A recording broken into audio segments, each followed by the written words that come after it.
Yeah, maybe. Or I think he's just being an 8 because he's like, I have stuff to do. Like, I'm just. Part of that control. Yeah.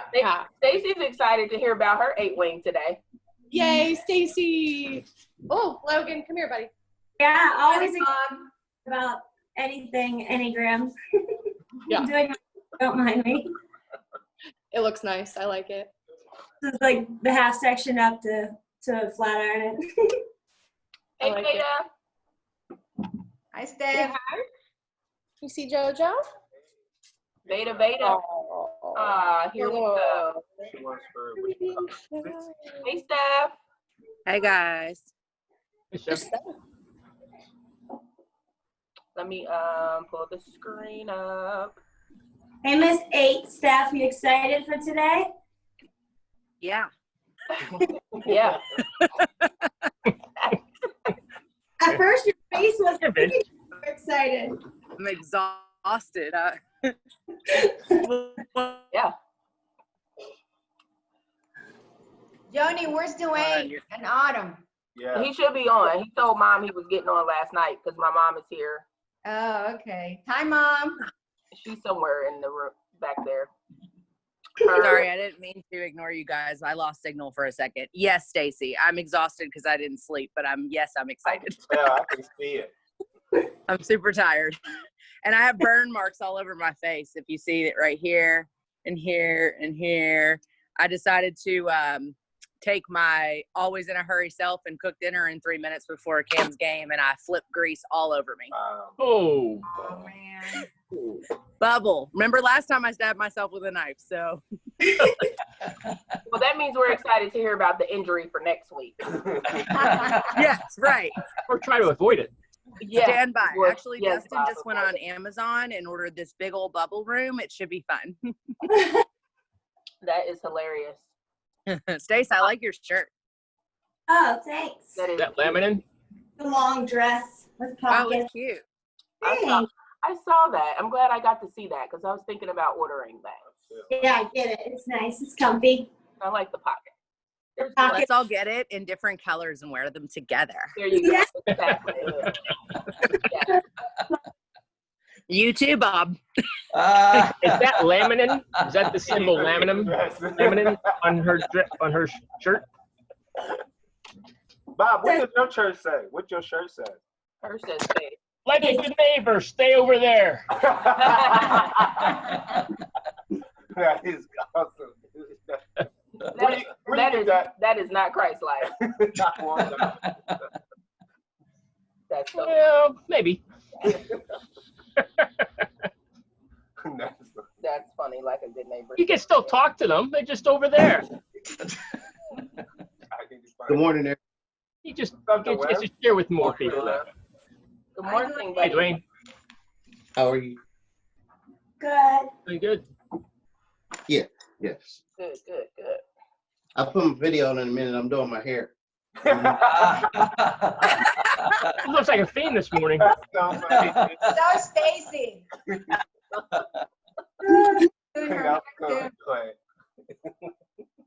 Get a I free went down and got hair today.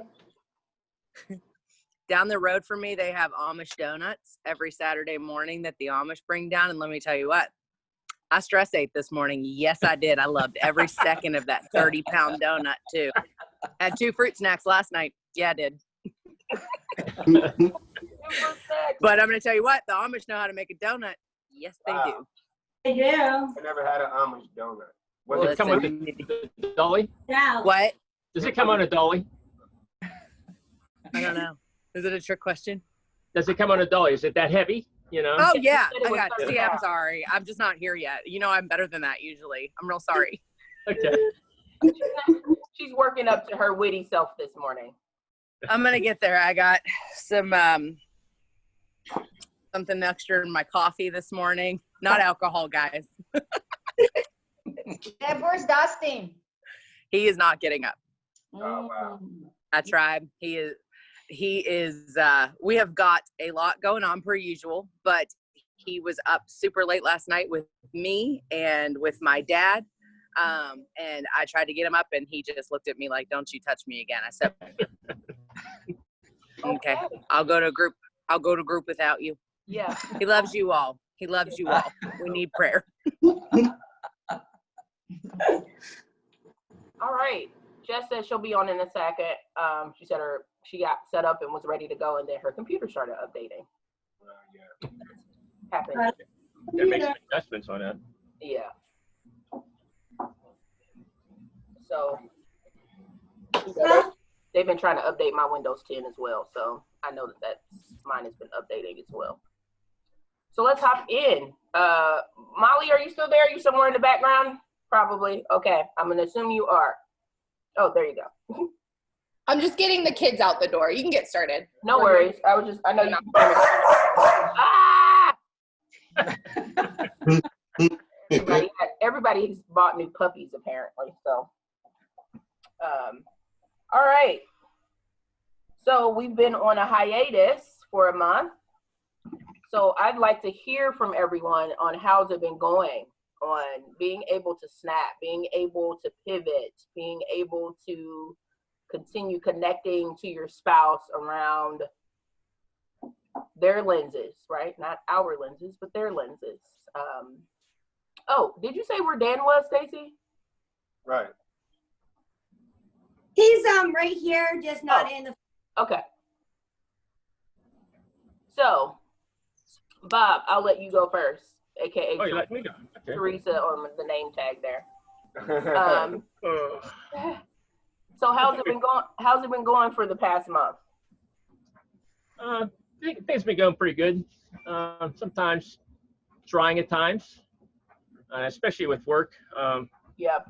There's just a lot of, like I was sharing with some of the people earlier, they want us to know everything now, and there's a lot of us that have just really gotten into the industry, so it's really hard to do it quick because you don't know what you're doing, but you're trying to do it right. So there's a lot of that. So there's been a lot of prayer from on my end, just really asking God for favor and insight and understanding and comprehension, all this stuff. And I find that as long as I spend time with the Lord, and especially in the morning, first thing, the day seems to go better. And even as I'm at work, and that I'll pray in tongues at times, and just have some personal time, here and there type of thing, and just pray again, and even pray as I'm working at my desk type of thing. Asking the Lord for understanding and what I'm doing, things like that. Teresa and I have been getting along pretty well, I think. And I love it. Yeah. No fights, no fisty fights. It's a good thing. Yeah. Well, awesome. So. Yeah, we got to stay at the altar, man. Let me tell you. Yeah. Like, I was just gonna say that. it's always something. Man, especially Something's always coming up, and it definitely gets hard, and stuff seems to start to compile on top of you. So, staying in our word and staying on our knees is kind of where we got to be in order to keep pushing through. So, how about you, Cuetos? You got a son heading off to college. There was a taco truck. Yes. That was good. Man. How's your month been? You go. We've had a big month because we've been working a lot on the changes. I've been reading a lot about grace, and on top of that, we did go to see Dr. Chan so that he would help us work out our perpetual situation, which is Aldo's mom. And it was so helpful. It's been so helpful, the Enneagram, because not only we're able to understand her better, but we're able to walk through what I need to do to work our relationship better. But then Aldo also understands better my point of view and why my relationship with her is how it was or how it is. So we are able to work through it together, and it's been amazing. It's been really good. Yeah. Also, we've been working on our future state. Yes. So that's awesome. We are full of things to do. Yes, but we believe that the real base of the big changes we're going through is this group, is the Enneagram, is all the learning that we've been, you know, walking through. It's been really good. It's perfect timing for us. Yeah, yeah. Awesome. But one of the biggest challenges is this self-awareness, you know, is how do you identify when you are going to be triggered? It's hard. So It is, but it Yeah, becomes because the it's pivotal something constant that you always have to, you know, be working on it. working on it. Yes. Yeah. And I've even started to look at this over the past year and a half, 2 years, I tie that a lot to where, you know, God is saying, pray without ceasing. It's like, how can you pray without ceasing?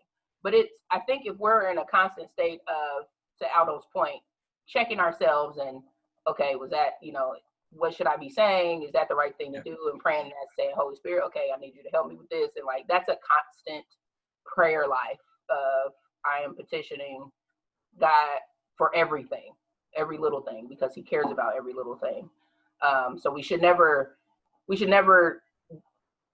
have the concept that I should only be praying for big things or only praying for stuff we're like, oh, that's important, I should pray about that. Or, oh, a friend is hurt, I should pray about that. But we should literally be praying about everything. Like, like, Bob, I'm going to work. God, I need you to help me with this boss, because I already know he's about to come with some shenaniganery at my desk, and I need you to bridle my tongue and help me not. Yes. Joni, that's a really good point, because Aldo has been working a lot at work with the Enneagram, with the snapping and the sharing it with his coworkers, and it's been really good. Like this week, my boss was asking me for something, and as a one, understand what's wrong. So immediately my face changed. Your countenance, got all messed up. That one start coming out. I was able to hold it. You're like, and pull it back. Pull it back.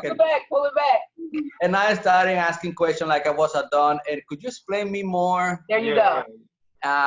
What do you mean about this? That's right. I'm trying not to say anything. Just That's right. Tell me more. Help me understand.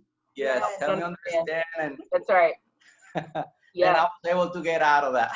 Absolutely. Without being criticized. Yeah, without with any critical comment or any rejection but it was black and white. I was like exploding, and I was like, Should I say it? Yeah, exactly. Should I say it? That's your flesh, though, right? Your flesh is like, say it. Say it. They deserve it. Say it. And you're like, oh, yes, I'm going to say it. Then it's like, Jesus is like, no. Yes, so it was. What's up, Jess? Hi, Jess. No, that's good. She's connected to audio. Look at you, Miss Bun. We're going to call you Miss Bun today, girl. I am Miss Bun. How are you? Good. Come on here with the flawless porcelain skin. You was ready this morning, girl. Girl, I did about nothing. Maybe you just did a good job washing your face. Well, thanks. Good to see y'all. Yes. Sorry we were late. My computer was being ridiculous. No worries. I told him about the updates. What's up, Brandon? Oh, there he is. What's up? What's up, man? Hey, Brad. So guys, we're just kind of talking through, you know, how have you been able to start to pivot and snap and work through, you know, the past month off practicing your skill sets, and you know, what does that look like? So we've all talked, you know, some of us have talked through, you know, how it's been helping at work, how it's been helping with, you know, our bosses, how it's been working with, you know, in-laws and with each other. So we'll go. I think this past month wasn't that bad. I had surgery. That went very well. I had several nervous breakdowns, as you saw in the video with Cicely. So apparently surgery makes eights very emotionally open, which I don't like to be. So wow. Look at Stacey. Wow, that's funny. Wow. That's funny. So I was accepting love and care over the past month, which was a very big step for me, because, you know, I'm like, I'm fine. I'm good. So I really appreciated the love and the care and the prayers and the food and the meals. And Stacy, it was the bomb. And Molly, it was the bomb. Steph, it was the bomb. Jess, it was the bomb. Plato's tacos. Hello. Man. Sway to a girl's heart. Give them tacos. So, Dwayne, you didn't send me no food, but it's all good. You know I don't cook, man. Yeah, you know I don't cook. You could have sent me a gift card. You should have brought some chicken, Dwayne, or something. Chicken wings. Uh-oh, y'all hear mom in the background. Hey, mom's here. Hey. Mom's visiting. So also so many great things.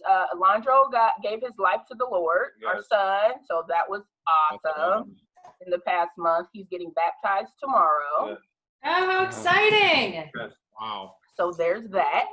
I'll be live and doing a news show for that. So tune in tomorrow.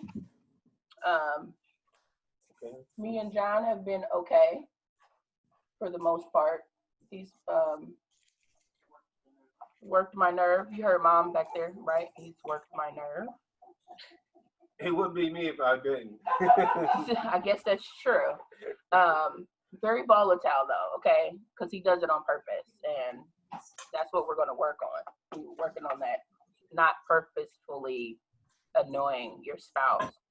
Who purposely annoys their spouse on here? Not me. Not me. Dustin, and Look, he ain't every here. man raised their hand. Yeah. See, I'm not the only one. I need y'all to stop. I'm not the only Okay. one. Dustin, and then later he'll apologize and be like, Exactly. "You're right." So I'll say, "You're doing it on purpose. You're We being do. a jerk on purpose." I'm not the And only he'll one. be like, "No, I'm not. You're being stupid." And then an hour later, he's like, "Look, I'm sorry. I did do that on purpose." I'm like, "I don't know why we had to go all the way around the circle to get here." Hello. I'm not the only I one. said this in the first 2.5 seconds. John. I think all the wives Stop do it it. on. Hold on, let's say it again, Dwayne. I think all the wives do it on purpose. No, Exactly. No. I just want to be left alone most of the time. No, Incorrect. Stir the pot. Now, Never. that's a smart man. no, we're not. They would never we're do not. that. I Yeah, just want right. you to leave me alone 90% of the time, and I'll Right, be Brandon, fine. they would never do it. Never. Hello. No. Exactly. Never do it. No. So my thing was, I just found out my son was a 7. Oh yes. Like I have to explain this because like I think I told Robert the because I got kind of emotional because I raised him to be something that he wasn't. Like I was like he like reading books and like bugs and stuff, and I was like, dude, stop being weird. Pick up the basketball. I was like, dude, like, but I didn't understand for so long. I'm raising him to like, I don't know what I was raising him like. It was so sad because I was like, when I found out his number, oh my God, it's like changed my whole mind. I was like, man, like, and I felt so bad as a father because like this whole time he was intellectual. That's what he's a thinker. He's in the head triad. And so, and here I am trying to push him out of that. And I kept calling him weird. Like, dude, that's weird. Like, dude, why you want to do that? That's weird. Like, didn't know I wish I could have helped him out more and did more. I know I still can, but now he's 18 now. So it's like, I miss so much Please. trying to get him to be this NBA player. You know what I'm saying? It was so stupid of me. It's like, I mean, it's not stupid of you. It's just you're being the best parent you could be. You don't know. And I thought instantly about you, Brandon, and how we talked a little bit about how you were raised to be a 9, right? Like raised to be more quiet and don't exert your opinion and don't do those things, even though that's naturally who you were. Yeah. And as soon it was so funny though, because as soon as he like took the test and he was like, Stacy, it was so funny. yeah. It was like immediately he was like doing handstands, right? He's like, oh He yes, like this is me. Like Yeah. And John's like, you sure you don't want to take the test over again, doctor? 7. I'm a 7. When he was reading the Oh, thing, he but was then laughing. He's press like, the big haha. I'm button. like, why are you laughing? Because he's resonating talk button. to what's going on. Like he knows that's him. That's the unlock Like button. he's a 7. He was excited. Talk button. Talk, and then the big button. Yeah, press that. There you go. Sorry, just letting somebody. Okay. So yes, he was like super excited. Was like, nope, this is who I am. Nope, this is it. This is it. Got it. I'm all about it. And now I have a better understanding. So now we understand each other so much better. Like we understand each other now. Like. So it's been a very eventful month. That's awesome. My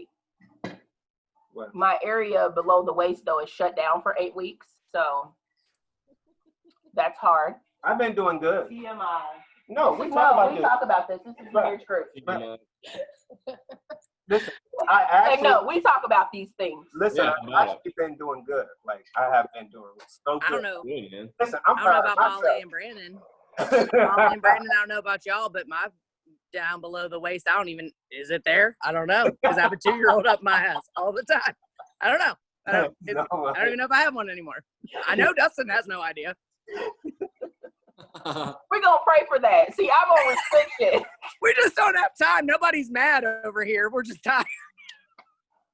It's not like an issue we have. It's just sometimes we're mad over here. Listen. Yeah, nobody's mad. It's just sometimes we're like, wait, 1, 2, 3, like 6, 7 months, you think? No, sorry about that. Yeah. I'm going to need you to get that together. Listen, that's not Christ-like, for real. That's not Christ-like. Listen, you better back up off me. Jesus ain't called you to that. I said, ain't nobody mad over here. Y'all said, maybe you ain't. Yeah, exactly. Right. Dustin mad in secret. He's a 4. He's secretly. You know how many times we look at each other and we're like, no. I ain't got time. He's secretly like, I'm tired. Let me get you an Amish donut. There you go. Wow, that's We'll put you in a sugar coma. You'll forget all about it in about 10 minutes. So, Maul and Brandon, how's it going? Past month, how's it been going? Pretty good. Pretty busy. Lots of, I don't know, lots of big like decisions, like school, the big like unanswered question, what's happening with school. Yeah, just a lot. Yeah. A lot of like big decision making, which is hard for me because I get stuck in my head like going over and over everything. But Brandon's a great balance of like, you know, this is what's ahead of us. Right. Keeping me back in reality. I don't know what else. I don't know. I don't know. I guess we could relate to Stephanie a little bit, but but ain't nobody mad over here. No, nobody mad. Tired. It's like one of those things where you guys want some donuts? Yeah. When your dad says, "I'm not mad. I'm just disappointed." Yeah, I'm just disappointed. That's even worse. Anyway, yeah, I know. No, I've been pretty good. I think at work I've been pretty good about snapping. So it actually led to like a small group I lead at work. Oh, wow, dude, that's good, man. Yeah. So I have mine, and then I go to Dan's after that. But yeah, it's been good, and I don't think that would have happened without me realizing where I'm at with my number and dialing it back when I need to. Yeah. Awesome. Yeah. When school opened, do you think you'll let your kids go to school? I always ask people this, like. Well, I don't know. I heard yesterday, my sister said a friend who is a teacher said that it looks like the governor is shutting school down for the first only Pittsburgh public schools. Oh, okay. Yeah, they're starting. First 9 weeks. To answer your question, though, we're gonna do like an online version. Yeah, that's good. Cool, because we figured like it's gonna happen again. The first 2 months are gonna roll by, and they're gonna be like, "Okay, this is not working. Right. You're gonna have to send your kids back home," and we're just try to nip it. It's easier to like not add an extra transition. It's not easy. Well, it's not easy. Homeschooling is not it's easy, not easy at all. But that for us, that's what we're thinking. Nobody has a clue, so you just kind of try to do the best you can with the limited information. Yep. But luckily her school is offering, because she goes to a private school, so obviously we have to pay, but they're offering like an online version and like the tuition is less. So we can still keep her in the same curriculum and with the same friends and teachers and still feel part of her community. Yeah. So we just have been back and forth a million times over what to do, but we feel like that's the best choice for this year for her. Yeah, so I don't know, like, if you guys know, but, like, part of the reason we have her, like, she was not getting it in public school, but we found out she has dyslexia. I don't know if you guys know that, but, like, so this has really helped out. You know, it's not a burden, but, you know, those schools are not cheap, so Right. Yeah, it's definitely helped her out. Getting to figure out what helps her, because it's Yeah. basically just being an investigator of what works for her, because a Yeah. lot of the things that are great in other kids pick it up easy peasy, it just doesn't work for her. So it's having to just be a student of her and figure out what helps her. So That's good. it'll be good to have her home, because parent intuition is, you know, you can get her leaps and bounds further than a teacher could in a school that year. is so true. That is most Yeah. true. Okay. Awesome. Feeling good about it and scared about it. So Do it anyway. yep, doing it scared. That's right. Scary. Yep. All right, Stace and Mace, your hair's cute, girl, by the way. Like, you done did your whole head She while we've did. been, that was such a Black thing of you to do. Such a Saturn. Did you get some tips and tricks? I hope so. Like, girl, I'm doing my hair. Like, we supposed to be ready. Now, I just got out the shower 5 seconds ago. I'm trying to get it together. Hey, at least my hair was dried. I'm at home. It's Saturday morning. That's the way I do it. So how's it been going, Stace? It's been an up and down for me. Let's just say, how is there not 1-7 out there saying that they're feeling like very emotionally trapped in this world right now? Like, why is everybody, oh, I'm just feel so positive? I'm like, there's something wrong with me, because I'm just feeling like everything is a trap, and I'm like, I need to get away. So I don't know. It's been like not so fun for me on most days, trying to make the best of it, but I feel like a lot of things in life that I would like take joy, like I would have joy in, is like, well, you gotta wear a mask, you gotta do this, this person's gonna be offended. It's like a checklist of things before you even say one thing. And how are they gonna respond? How are they gonna react? How am I gonna help them? Just being in the industry that I'm in, I am a people pleaser. I am a lot to a lot of people emotionally when they come in. So it's just kind of like, hey, I've been dealing with a lot of emotional things. So like, I don't really want to do all that. It's heavy. So I don't know. I feel like I've been having a hard time really finding fun and joy in a lot of things. That could be hard for a 7. But I feel like everybody that I know is like, oh yeah, you're still talking about all the good. I'm like, I'm trying, and there's days that I'm better than others, but it's not like. Because me and John's whole mall experience has been ruined. Oh my God. We decided we're not going anymore. We're not going anymore. Look at Brian doing the So our whole life is over at this point. Yes. We're like, no point. There's no What point. are you guys gonna do without the mall? Exactly. You know how much that's like your life. Our life. There's no point. Jesus and shopping. Jesus you and can the probably mall. you could probably buy them all for like $10. Yeah, that's true. You could own them all. That's crazy. Listen, if we owned them all, Dwayne, that would be amazing. It's kind of the opposite of your tiny house, though, Joni. That's true. That's true. That's true. Come on, Stace, are you finished?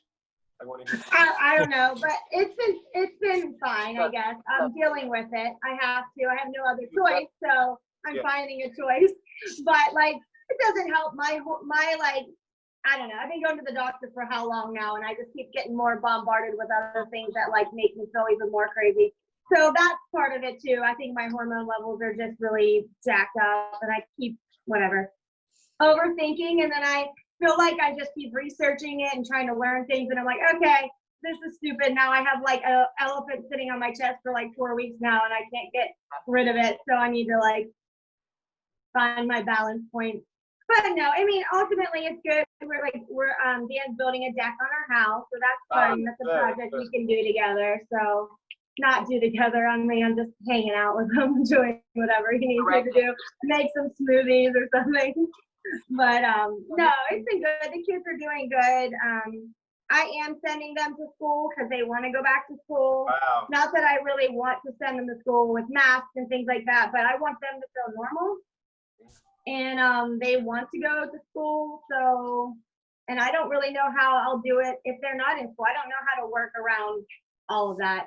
I don't know. So everything is like always up in the air, like Molly and Brandon were saying. Things just constantly are changing. They could change. There's just so much fear in the world that I just like, I can't even absorb any more of it. It's just like, can we just love everybody? Okay, we're all struggling here. We're all trying to figure things out. And yeah. Okay. I'm breathing. Breathe, just girl. talking about it. Okay, Jessica, Brad, how's it been going the past month? You can go. It's been a rough month. Okay. Yeah. What? Y'all know we lost Dunstan, and that was extremely devastating and very fast. And I mean, he was my baby, and so that was really, really hard. Yeah. But we do. I think you guys have seen he's a little sleepy right now. Molly encouraged us to get a puppy, and this is Charlie. Hi, Charlie. So he is definitely helping to heal our hearts. Yeah. He's a sweet little guy. He's very, very tired right now. Thank you. He's like a noodle laying in a blanket. So that has been helpful. I feel like, I don't know, like I even just said to Brad before we got on this call, just to be very honest, I feel like all throughout the quarantine, like before the quarantine, Brad and I have really struggled in our relationship. And we were both really concerned, like I think we had said to you guys, like about being quarantined, of like that it was just going to be really bad. And as it turned out, it was really good for us. And I think a lot of that had to do with merely actually having time, because our schedules were so conflicting. And so it allowed for time. But I would say, I said to Brad right before we got on, I was like, I was really enjoying like just being with you and like where our relationship was heading and like growing and building off of that. And then this last month, other than like we really came together with dealing with everything with Dunstan. But this last month, I do not feel like we've been doing very well at all. I personally feel like, not to put it on him, but I feel like Brad has sort of withdrawn a lot. But I think he does do that in times of stress, but I don't know. I mean, he'll have to say where he thinks that comes from. I think it's diving into things of the world too much, but there has not been as much personal development. And I can at least speak for myself, like my time with the Lord has not been nearly as good in this past month, because I've just sort of felt like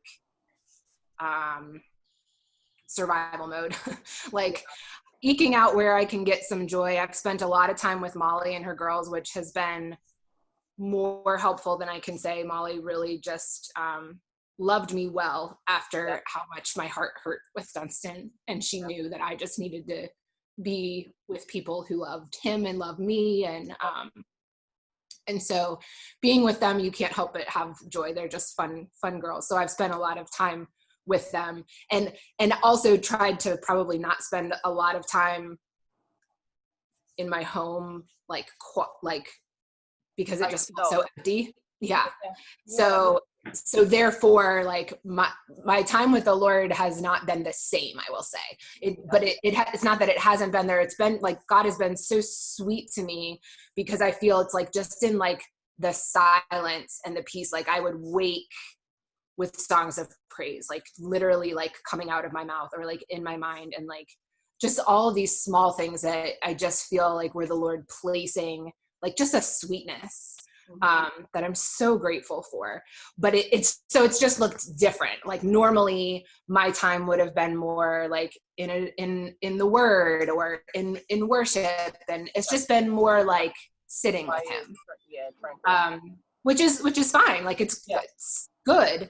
But I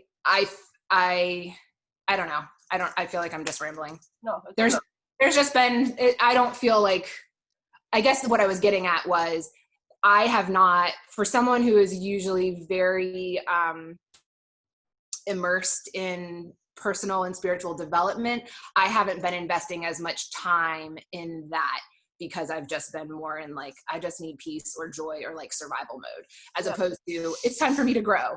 So it's a different time for me, but I also look at it and think, I don't know, maybe that's the one side of me, like critical of like, well, you've done no growth in the last month and now things are hard between us. And so I don't know. So that's where I'm at. I think it's kind of like what Stace was saying, like life is going to go on, like what she says, like life is going on. So like, I think that's what's happening. It's life is going on now. It's not, we're not just sitting no more. It's like life is now going on. So it's like now what do we do? Like, do we pick back up where we left off? Do we start all over? Or that is kind of tough to deal with when you at a standstill. It's like, okay, you know what's going on because you're standing still. But when life started happening, it's like, okay, now how do I gel with this now? It's like, and where do I fit? Yeah. Yeah. How about you, Brad? Yeah, I mean, yeah, that's all true. I think for all of us, probably, you know, I think the stir craziness of life not being normal is waning on a lot of people. And, you know, I think with us, like going through losing Dunstan, like it helped us come together, but also like we're both, you know, we're hurting from it. And I mean, I think maybe like, you know, I don't deal with emotions very well. So, or maybe at all, or I ignore them or whatever my issues are. So I think, you know, Jessica, whether she realizes it or not, like she becomes a little more dependent or I don't want to, not needy, but like just a little more with her emotions.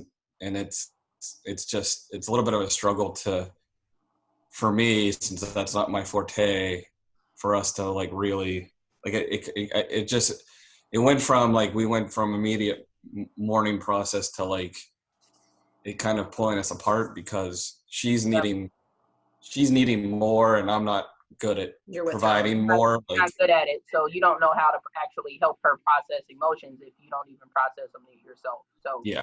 Like there's definitely been times where I'm like, you know, I'm like, oh, you know, I feel a little sad that Dunstan's not around and it's quiet in the house, and then I feel like she comes at me with something because she's feeling she's feeling sad or whatever and wanting more, but I'm just like in a space where I'm like, I just don't want to deal with any of this. But you're really saying come at you, like I'm coming to you because you're supposed to be like that's the difference. That, I mean, right there's the difference. Like she is trying to come to me, but the way the way you're viewing it, I deal with emotions and have walls, like to me it's like in like the 5 energy, you know, that mentality, like it comes a like, oh, it's not an attack, but it's like I can't deal with this right now, right? So I just shut off more, which isn't right, but I think that's where we kind of struggle with. Yeah, my podcast this week, and I'll release it next week for you guys because we're doing 5s next week. My guest talked about that, how the one thing that she wants people to always understand that they never understand about her as a 5 is that she thinks that she's trying to be antisocial and she doesn't want to be around people and that she doesn't like you or that there's a problem, but she was like, literally she feels so depleted that she feels like she needs to go away. And she says the way that she feels like she would be loved is for people to respect that instead of still coming to them, even though she's like, no, I need to go be by myself. And so, and I love the way she said it. She said, so I can be a better person for you. Because she was That's the key, is that if you reserve some of that to be the better person. Well, and that's working to get to that healthy space, right? That's the ultimate growth transformation for a 5 is to learn how to, manage their resources. So that, to manage their resources across the day so that it's not completely sucked up, at work or at a function. And so then by the time you get home, you ignore your spouse or you want to be by yourself. And it's not because you don't like your spouse or you don't want to be with your spouse, but it's like literally at that point, you're completely depleted. And it's like, I just don't have any more energy I have no more time to, invest in you. And so it goes back to the 5's core longings, desires, and, to not feel like they're being a burden. Because at some point in the 5's life, they felt like they were a burden on someone, and which is why they strived towards that self-sufficiency. So if I just do it myself and I handle everything on my own, I don't have to worry about someone else impeding on me. And that does get very hard for, which we are going to talk about on the next slide, Jess, who I think she's what I said she was a year ago. A 2. I don't know though. I've been looking at it some. I'm not sure, Jenny. I think I'm right. I was in the beginning. I'm sure you do. You're right. Because I don't think you're a 1. You want me to be totally honest why I don't think you're a 1? Yeah. I don't think you're a 1. You would have either already slit Brad's throat or left him. As a 2, you hang on to a relationship. It's more important. Despite whether it's going well, despite whether it's not going well, it could be blowing up and the 2 will be like, we're Titanic. Let's go. We're going to let the band play us on out into the ocean. We're both on the door. I just froze. A one wouldn't do that. Yeah. Because at a certain point, a 1 would be like, screw this. Yeah. It isn't right. It's not right. It's not working. See, you hear that? See ya. So that's how deep down. I've been there many times. Yeah. But and I'm like, deep down, I'm like, I know that's why you're a 2, because you care about the relationship. You care about the connection. You care about making. But is that enough of a wing? I think that's beyond a wing because I feel like it's who you are. And that's who I thought you were from the beginning. From when we first started Enneagram. I'm like, you're a 2. You're a 2 through and through. Like, I know you are. Like, in all of who you are, I know that's who you are. So, no, 12. So. I think she might have a knife in her nightstand. Oh, maybe you just have a strong 1 wing and you're a 2. Yeah, that's what I think. I think she has a strong 1 wing. What are 2's growth and stress numbers? 8, 4. Which do make sense. 4 stress? No, 4 growth. 4 is growth. 8 is stress. I kept saying you was a 4. He picked up the 4 in you a lot. Yeah, he did. He said that from the beginning. You definitely, yeah. I mean, but I do have that, but I also have like the 7 side for security. Like I'm far more like loose and fun, like when it's something that, I'm comfortable in. But I have that for like the creative side, the emotional side. But you know who you are better than anyone. Like we can say whatever, but you know who. What Joni's saying makes sense though. Yeah. Dig into it. I have. I've started to a little bit, but like I said, then I kind of either way, like if you're a 1 or if you're a 2, you have both. You know what I'm saying? Yeah. Like it's not like two different numbers. Yeah. Yeah. I don't know, Joni, is this true or not true? Like I feel like when you really dig into those growth and stress numbers, then you can really see what you truly are. I think if you're trying to differentiate between things, like for Brandon being a 9, his stress, we thought he was a 9. His stress growth numbers didn't make sense. Exactly. So I feel like that might help you. Okay, Dwayne and Autumn, real quick. How was it? How was you guys this week and past month, yeah. Here's Autumn. Our month was good. I enjoyed the downtime. Yeah. You know, living less on a schedule. Yeah.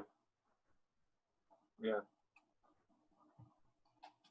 Let's finish. Yeah, that's pretty much all of that. I mean, it was good. We're together all the time, so. Yeah.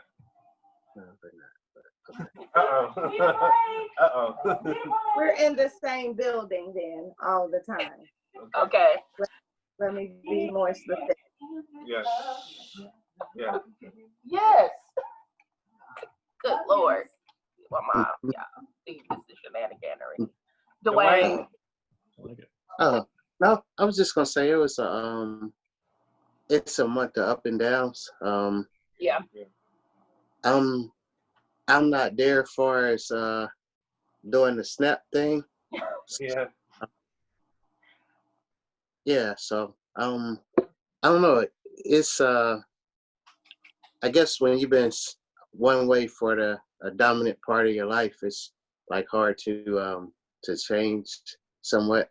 So yeah, like I say, I'm not there, but for me, the emotion that I will express will be anger.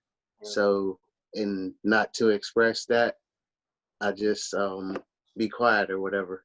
Yeah. So don't be no ruckus. Yeah. But isn't that worse that she always say because you don't talk? She only said because I don't talk, it makes it worse because.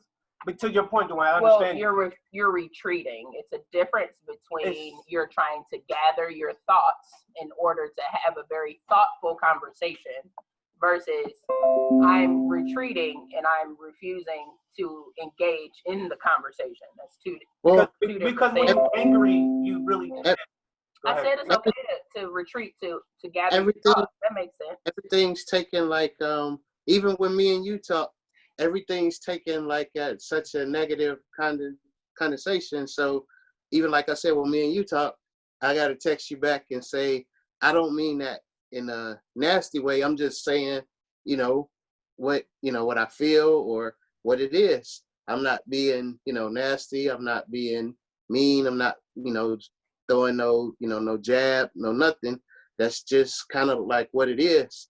So I guess for me, just a big part of that is, just always being misunderstood or misperceived or whatever, and nobody thinks to ask, well, exactly what is it? What did you mean or anything behind it? It's just always in the, and that's not, that's been, the whole duration. It's just an assumption made. Yeah, welcome to the A Club. That's what I was going to say. I'm quite sure. Yeah, we're always else is that. It's hard because of the directness of how we speak, and that's exactly what we're going to be getting into today here. She did talk. Okay. Unless she has, Steph, you have more? John is asking, do you have more to say today about the past month? I know you were talking about it already, but. Oh, sorry. No, it's fine. Yeah, no, it's been a real butthole of a month. So, but Dustin has been like a totally different person. Y'all done made him great. We had so much crappy crap happen. And one of my biggest things is taking on everything, as an 8. I'm like, I can do that, and I can do that, and I got this, and I got that, and just stay out of my way, and I'll fix it all. Well, one of the things I'm supposed to be working on, per Joni and Dr. Chen, is saying no. However, this month, with my grandfather dying unexpectedly, and my mom's in rehab, and like all these things that, happen very quickly. It started off like really good. Like, yes, my grandfather died, but he was old. He lived a great life. But then guess what? He has all these life policies that are 40 and 50 years old, and nobody knows how to fix them but me. So I can't say no. I have to. And then my mom. I'm so exhausted. I've never been this exhausted in my entire life. And I'm on medication for anxiety, which pisses me off because I'm not an anxious person and I can't sleep. And my husband is drained from it. And but my mom was doing really good and I was super excited and almost felt like, oh, wow, like all these things are starting to turn around, you know, like I got this new office space and that was a super quick decision, but it was a good decision because I'm right on the main street of Beaver. And it kind of felt like things were starting to like look up and then just like one after another, it's just been falling apart. And my mom's therapist called me yesterday and the day before. We spent about 3 hours on the phone. Her insurance isn't going to allow her to stay past Tuesday. And they think she's in high relapse mode. And I talked to her yesterday and she said she's going to go back to Kentucky when she gets out to her boyfriend who's on Suboxone. And her therapist straight up told me yesterday that if she goes home, she's going to die. And I can't do anything about that. And but to answer your question, things have been great between me and Dustin, because where he would usually let me struggle in this alone, he has been awesome. I was being a real jerk a couple weeks ago and just I wanted him to sit with me is all I wanted him to do, but he wouldn't just sit down as a 4. He couldn't just sit down and relax. He had things to do. And instead, I'm okay. Here comes Cameron. Are you okay? I'm sorry. I'm okay. I'm okay. Hey, Cammy. Say hi. Oh, hi. Don't mind her shirt, y'all. Cammy, you better put on the rest of that shirt. Wow. You better go get the rest of that shirt. But I wanted him to sit down with me and he would not just sit down. And finally I texted him. I said, you know what? That was a bid and you ignored me. And so screw you and all this stupid training we've been doing because you don't get it. And he came in and he was like, I'm sorry. I was like, what? He was like, you're right. And I said to him, oh no, he said, don't you think you're being a little sensitive? And I said, I'm sorry, what? And then he said, I think you're being a little sensitive. And I said, you know what? Even if I am, even if I'm being a real B, can you just cut me a little slack? I got a lot going on. And he instantly like snapped and was like, yeah, I can cut you some slack, man. I'm sorry. Like, what can I do for you? I'm a real jerk. You need me. And I was just like, what is happening? Jesus, are you coming back now? Hell, has that you freezing over? But and then like even yesterday, like I pulled in the driveway and I had Caleb playing in this, I don't even remember what it was, but it was a worship song about resting in Jesus. And I just like put my car in park, didn't even realize Dustin was outside and he was in the garage. What? My mother, she stopped to burn it. Oh. I told her to turn it down. Oh, but I just shut my car off and like let the music play. And I just like collapsed into the car, you know, into the armrest and was crying. And Dustin come over and opened the door and like picked me up and took me in the house. I'm a big girl, y'all. He picked me up. But he like brought me in and was like, what can I do? And you need to rest. And it was just, he's never, ever, ever like that. And he's always, you know, as an 8, we always put off this, we're fine and we don't need anybody, so just stay out of my way. But he saw right through that and he was able to see that I needed him. And it has been incredible for him to just, he's kind of held some of this weight for me and it's been nice. So that's amazing. And we're going to be like, you know, already have, but we'll definitely, you know, get everybody else on board for praying for mom. And, you know, we rebuke what the doctors say. She's not going anywhere to die. So I mean, that's. Yeah, she like started off being awesome and she was like, I am done with Greg. And oh my gosh. And now she's back to, you know, for those of you who don't know how this whole thing started is she almost killed my child. She got drunk. And she had Sailor, and Sailor was only 2 months old, and she was unconscious here, and my crock pot was on fire when I walked in the house. So if I wouldn't have come home when I did, I don't know what would have happened. And they could not revive her, and so my child would have died here. And that's how this whole thing started. And so for me to have seen this like pick up in her, and Joni looked her right in the face and was like, if you don't stop saying sorry to Stephanie and Dustin, followed with, but I was going through a rough time and blah, blah, blah. You're just making excuses for why you almost killed your grandchild. How about you just say sorry? And it was like awesome to hear. And she said sorry. And then she was doing really good. And then yesterday when I talked to her, she was like, well, y'all just need to back up off me a little bit. I've had a rough life. And, you know, maybe I did almost hurt Sailor, but y'all need to just get over that. I was like, oh, girl, you better not. I'll get in my car and drive over to your little treatment center and beat the hell out of you. So the Lord's working on me. Yes, because we are not going to beat the hell out of our mother. So She's following that. The Lord's working on me. At the treatment center. I said, you're lucky there's witnesses and cameras there, woman. Not at the treatment center. Like, how you gonna get, look. I cannot. Excuse me, I'm here to see Tina Morris Heath, please. And then just snaps her up as soon as they open the door. No, I'm just kidding. I'm sorry, Lord. He said stop. I know. Stop. Yeah, he will. I just heard him. He said, ma'am. Me. Stop it. So yeah, it's our month. A very interesting month. We've had interesting months, right, guys? And we're all in different seasons, and we all, you know, need the continued prayers for us to grow and for us to start to see ourselves as ourselves. That's the biggest key here in utilizing the Enneagram as a tool, is so that we can start to see ourselves as ourselves and make peace with that. Even the bad parts, we got to make peace with the bad parts too, because it's still us. It's still inside of us. It's still the things that we need to then be open to the Holy Spirit to come in and to work those things out of us.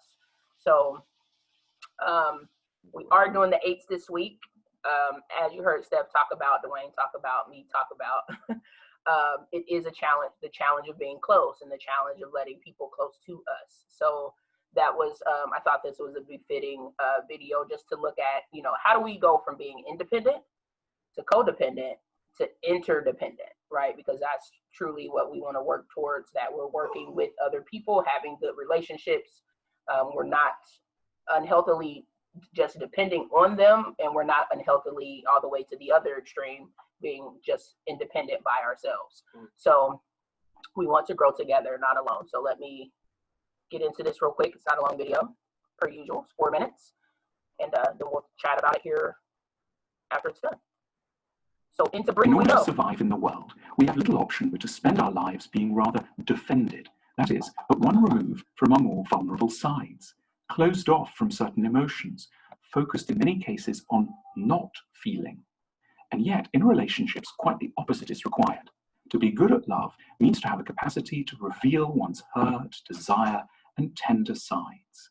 This is quite a balancing act, great strength for most of the day, and well-handled tenderness for the few that remain. It's no wonder if the journey from independence to vulnerability can get rather fraught, and if the desire for closeness can be accompanied by terror and what looks like, but isn't really, nastiness. Even after years with someone, there can be a hurdle of fear about trying to get close. 2 major symptoms then tend to show up. Firstly, we can get distant, or what psychotherapists call avoidant. We want to get close to our partners, but feel so anxious that we may be unwanted, we freeze them out a bit instead. We say we're busy, we pretend our thoughts are elsewhere. We imply that a need for reassurance would be the last thing on our minds. We might even have an affair, the ultimate face-saving attempt to be safely distant, and often a perverse quest to assert that we don't require the partner's love, a love that we've been too reserved to ask for. Or else we can get controlling, what therapists call anxious. We feel our partners are escaping us emotionally, and we respond by trying to pin them down administratively. We get unduly cross that they're a bit late. We chastise them heavily for not having done certain chores. We ask them constantly if they've completed a task they'd agreed to undertake. All this rather than admit, I'm worried I don't matter to you. We can't, we believe, force our partner to be generous and warm. We can't force them to want us, even if we haven't actually asked them to. So we try to control them procedurally. A tragic cycle then unfolds. We become shrill and unpleasant. To the other person, it feels like we can't possibly love them anymore. Yet the truth is we do. We just fear rather too much that they don't love us. But if our rather harsh, graceless behavior could be truly understood for what it is, it would be revealed not as rejection, but as a strangely distorted, yet very real, plea for tenderness. We should have sympathy for ourselves. Relationships require us to put ourselves in a very weak position vis-a-vis partners. If they ever want to use the power they have over us, and sometimes they do, they know exactly where to put the boot in. This can be deeply frightening. This aspect of relationships is even more difficult if our early experiences and childhoods have made closeness rather scary, if we've encountered people who've taken signs of vulnerability as targets. So we're not frightened of closeness because we're fools, but because it is a challenge to be around another person who might easily hurt us, and to keep on in a relationship despite the fact that they do sometimes use this knowledge to strike out at us. Closeness is inherently threatening, but we can gradually, with courage and difficulty, replace defense with explanation. We can say we're frightened and why, rather than turn cold or controlling. And we can begin to see what our partners might be trying to communicate through their off-putting behavior. We can never be through with a requirement for acceptance. This isn't a curse limited to the weak and the inadequate. Insecurity in love is a sign of well-being. It means we haven't allowed ourselves to take another person for granted. It means we remain realistic enough to see that things could genuinely turn out badly, and that we're invested enough to care. We must get better at seeing the love and longing that lurk behind some of our and our partners' most frosty, managerial, and brutish moments. We're just, in our own way, dealing with the anxieties of trying to get close. That was good.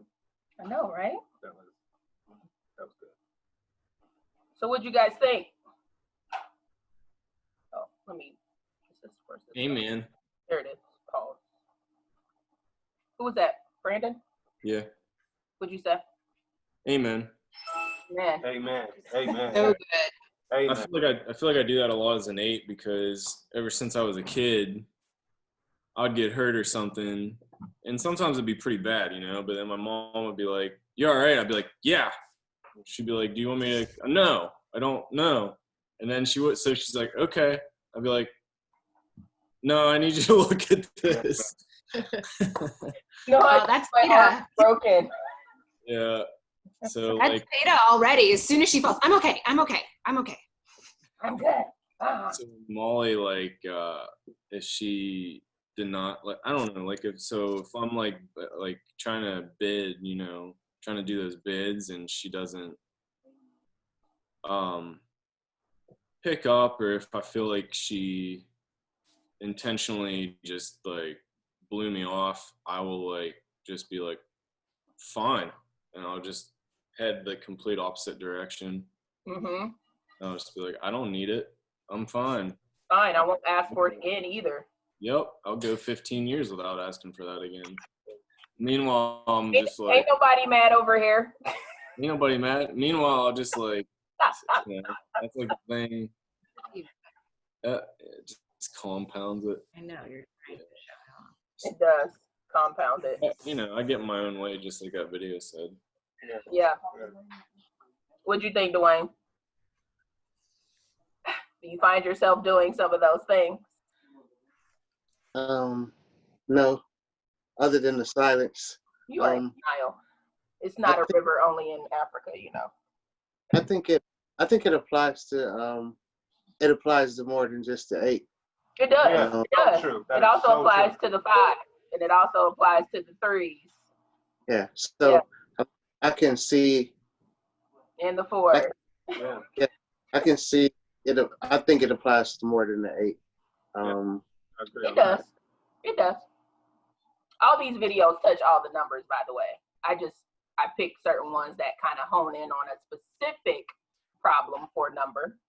It is a specific problem for the 8s, but yes, it can affect any number. Absolutely. I see where I like the part where the communication, I guess, is wrong. So we leave little hints like sticky notes, but they never know what we really trying to say because we don't say it. We just leave hints, like, and then we wonder why we can't get what we get because you're not actually communicating it. We're not, but we're leaving hints, like we leaving sticky notes and like here, get this. Do you get this? Do you get it now? Do you get it now? And now we so like, why they don't get it? It's like because you never said exactly, but we leaving hints. It's like but you don't want to get shut down anymore. You don't want to like feel like oh, I'm such an idiot because here I am, keep trying, and you like keep pushing me away. So it's like I'm not even going to try no more because you're just going to keep pushing me away. So let me leave these hints. Let me leave sticky notes on the mirror. Maybe leave sticky notes when you walk in, so then you will get it. But then the other person is still clueless. Like, what are you saying? It's like, oh, I'm trying to give it to you, and then that's so frustrating to anybody. To Dwayne points, to any number that would drive you crazy. Like, absolutely, that will push you away and like forget it. I don't want it. Like Brandon's part. I was 16 years. Yeah, I wait for 16 years. Like, you won't wait that long, but it's you feel like that. You feel like that. Like, I won't ask for 16 years. Like. Yeah. What do you think, Aldo? And I'm gonna come back to you, Dwayne. Well, I applied for everyone. I ain't done with you yet. What'd you say, Aldo? Yeah. I think I applied for everyone. So yeah, and in a relationship, if the communication is not clear, we're gonna have that struggle, and then we go into a sumasai, right? Yes. Yeah. That piece. I like that word, brother. Well, that's Johnny's word. I learned in this class. It was Dwayne. You guys started the class after we learned about that. But yes, we learned about that at the very beginning. When we don't communicate and when we shut down and we're not in an open basis where we're engaging back and forth, we then lead ourselves to our own devices, which leads to a suicide. So it's kind of like that. Also, that negative sentiment override. You could have been saying something very positively or meant to your point earlier, right? I meant this. Like, obviously, I didn't have any ill will or ill intention, but because you said it, they automatically like, well, no, this is what I'm assuming you to mean this. So, right, that's a suicide.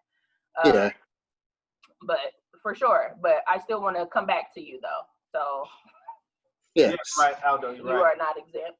Aldo, yes, it's suicide. It's suicide. Yeah. What else, Dwayne? What else? Keep digging. I don't know. I just I don't know. For me, if I've asked for something a couple of times and it don't happen, I have just a effort mode. I'm gonna do it myself, or I'm not gonna worry about it. As opposed to sit there and keep complaining about it or whatever.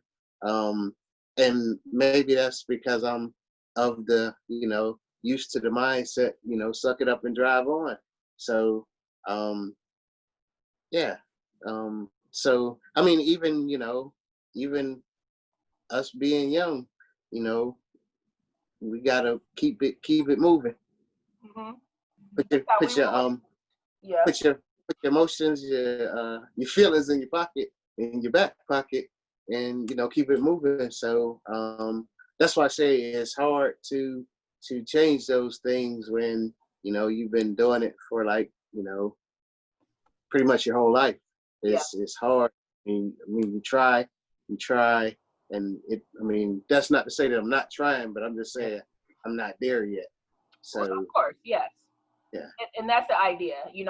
My only expectation for anybody in this small group is that you practice.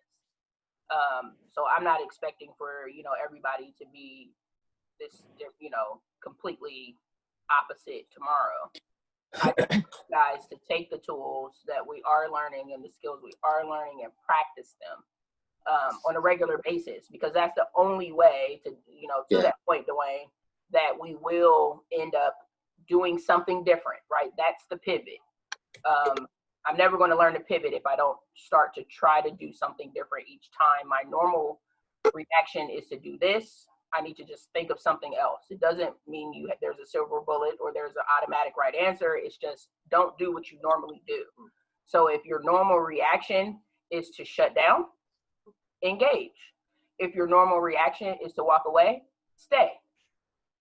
If your normal reaction is to yell, stare at them until all the crazy, nasty thoughts leave your mind. That's what I do. I would say though, my thoughts aren't crazy or nasty. I think they're pretty realistic. I'm not asking for anything out of the ordinary. I mean, you know me. Yeah. So I don't know. And no, the yelling part you can't do because you got to be mindful of others' feelings. So I get that. And I know it's different in different situations, right? It's not always going to be like the same thing every single time. So, you know, it's just as it comes up, you work to do that pivot. Brandon?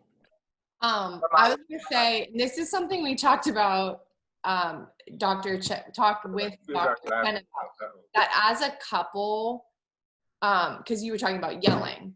Yes. But like, he was explaining to us that as a couple, so many times he hears spouses say like, why are you yelling at me? Or like, stop yelling at me. And like, your spouse is not actually yelling, exactly. But your spouse has a yelling tone that is perceived to your spouse as yelling. Now, some people are actual like yellers. Dr. Chen. Yeah. But so like that's something to be aware of and sensitive to, like to figure out as a couple, like what are the tones that you use with each other that is actually felt to your spouse as like yelling, like aggressiveness or yelling or. What were you addressing with this? I don't know. Dwayne was talking about like yelling or I don't know. No, that is important, right? Because I get that a lot from John and we talked about this with Dr. Chen. Right. And I literally have to tell him constantly, like, I'm not yelling. Right. I'm literally just passionately talking about whatever it is that we're talking about. Like, it's my normal tone. Like, I had to tell that to Mom a lot because she's why are you yelling? And I'm like, I'm not. I'm not yelling. Now you're yelling, though. I was gonna say for me too, since majority of the time I am quiet, soft-spoken. So if I'm perceived as yelling, I've probably said it a couple of times in a quiet manner, and maybe you didn't hear me. So then I'm gonna project my voice. Yeah. So at the end, I know at least you heard me, and by that time, yes, it is very passionate because I've said it a time or two. And, so that, by that time, yes, it will come out as passionate. It is going to be loud and it is perceived as yelling, which. Not really. There's a difference between the yelling and the talking loud and passionately. There's a difference. And, another thing that, I think a lot of dudes, if we're being honest, we talk, that's one of the ways that we communicate. We are going to be loud, kind of obnoxious. That's one of the ways that we communicate with each other that way. When we're talking about sports or when we're talking about something that we really like, we are usually loud and, going at it, but it's cool with us. But then when you speak to your wife that way, they're not so receiving of that. But that is a way that, a lot of us communicate. Yeah. I think what's important to like, maybe this is hard for eights, like what's important to realize is how whatever you're saying, how it's landing on your spouse is like important to consider. Yeah. Whether that is true. I agree with that. Yeah. Well, I also too, like one thing Dr. Chen pointed out to me is that when I need help, there's a couple of issues that I have with people around me. Either one, they're afraid to help me because I'm usually just get out of my way so I can do it. Yep. So people are afraid to offer me help. Yep. Or people automatically assume that I don't need help because I'm always trying to tell you I don't need help. Yep.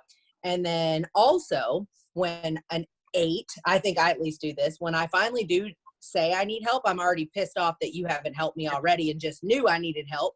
So then it comes out wrong because I'm like, hello. How was that? It's not your fault. It's something I've had to become aware of that, hello, you're not opening your little mouth and being kind and saying, I really could use some help. Instead, you become a bully and you're like, I need help. Hello. Is anyone paying attention? Well, no, because you spent 38 years of your life saying you don't need any help. Exactly. So people quit paying attention to you. Right. Yeah. So we ran into that during surgery. Yes. And actually, I wasn't mad. Mom got mad. Mom was like, why aren't you helping her? she should not be doing X, Y, and Z. She doesn't want to be baby. You need to be da da da da da da da. She doesn't like being baby. No, but it's to what Steph said though. I'm not naturally. Here's what I had to explain to my mom. We're both learning, both of us. Yeah.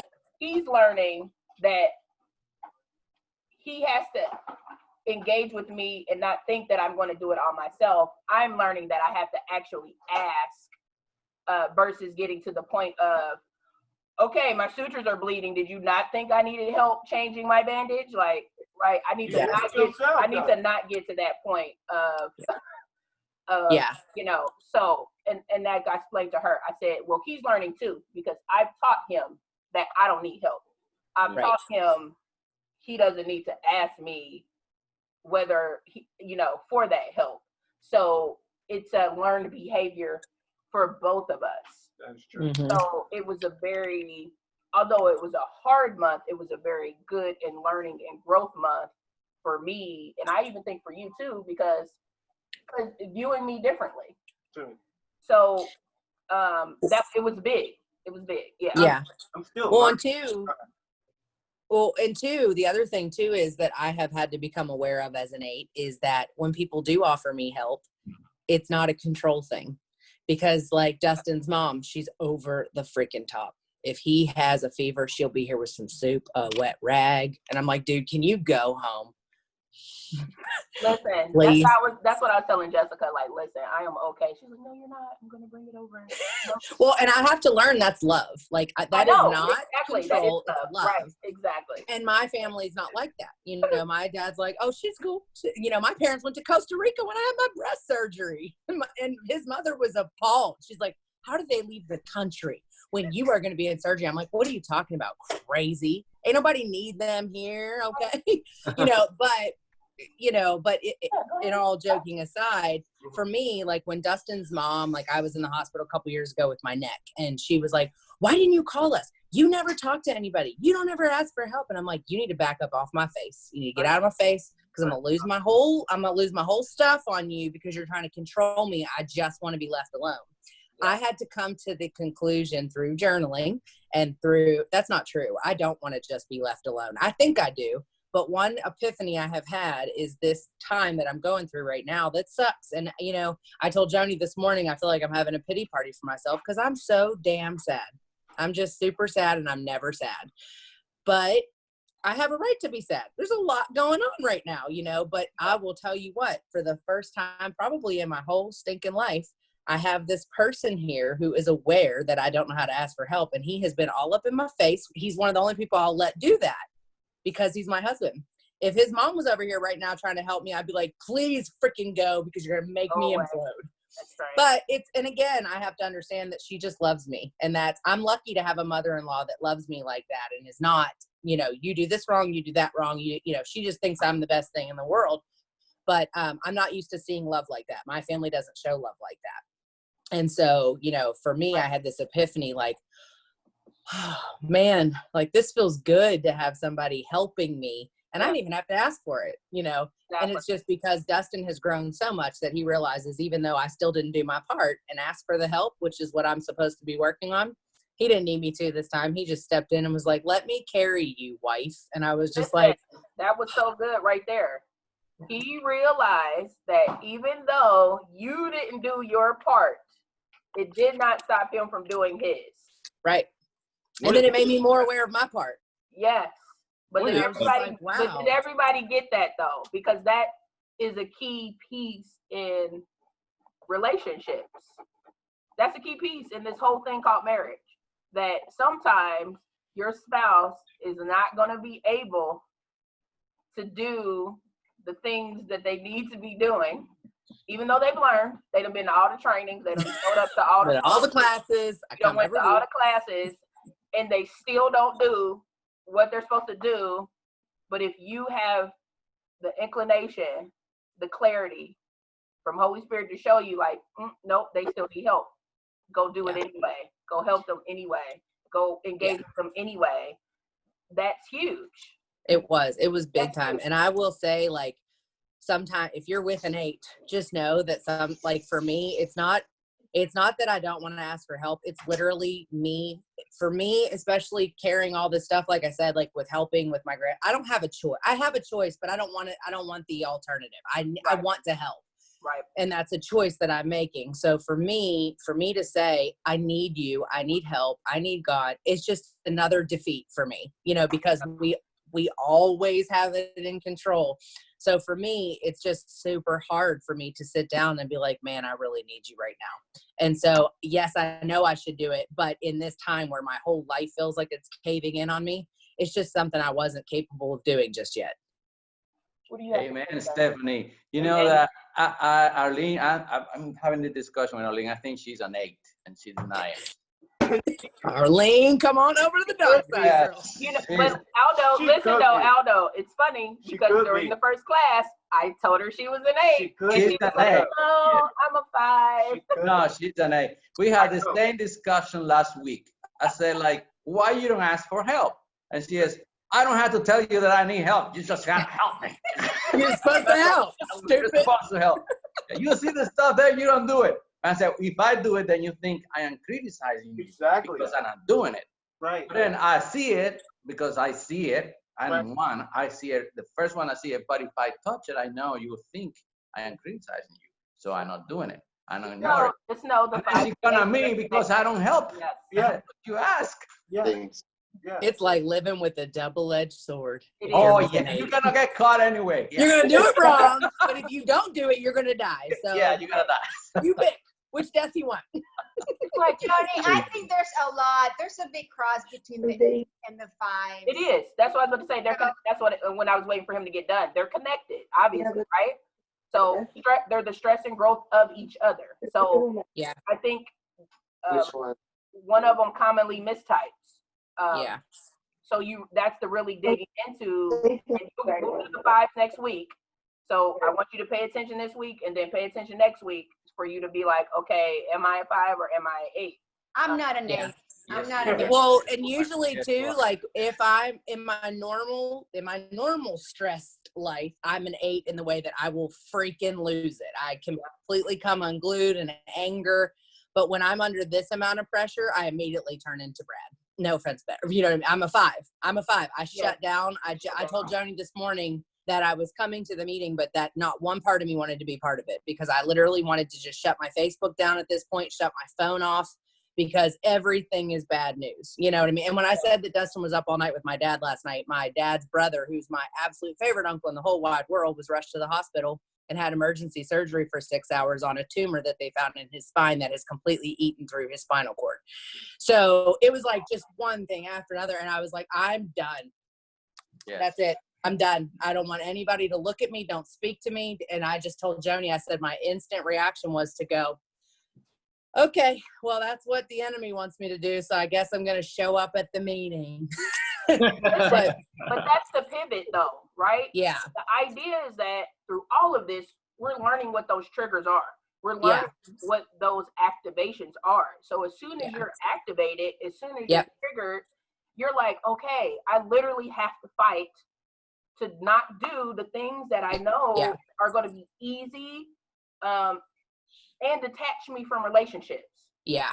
Yeah. Well, and that's why I didn't even care about Dustin not coming today because I know he was up all night with my dad is a hot mess. And it's not that Dustin has no problem showing up. He's exhausted. He's so tired. And so I knew he just needed to sleep and he already knows what an 8 looks like.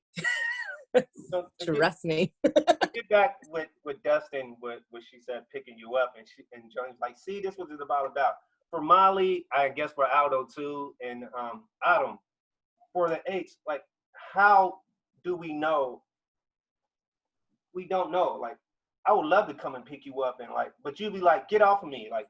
In a minute, but she said she did all that and he still did it anyway. He still did it. Like I did not, when he got in, I was so embarrassed when my own husband opened that car door and saw me in that state because I'm telling you, I was hysterically crying like a psychopath. I mean, I was making sounds I'd never even made speaking in tongues. It was just, I couldn't breathe. I was so done when I got home last night and I heard that therapist say that to me.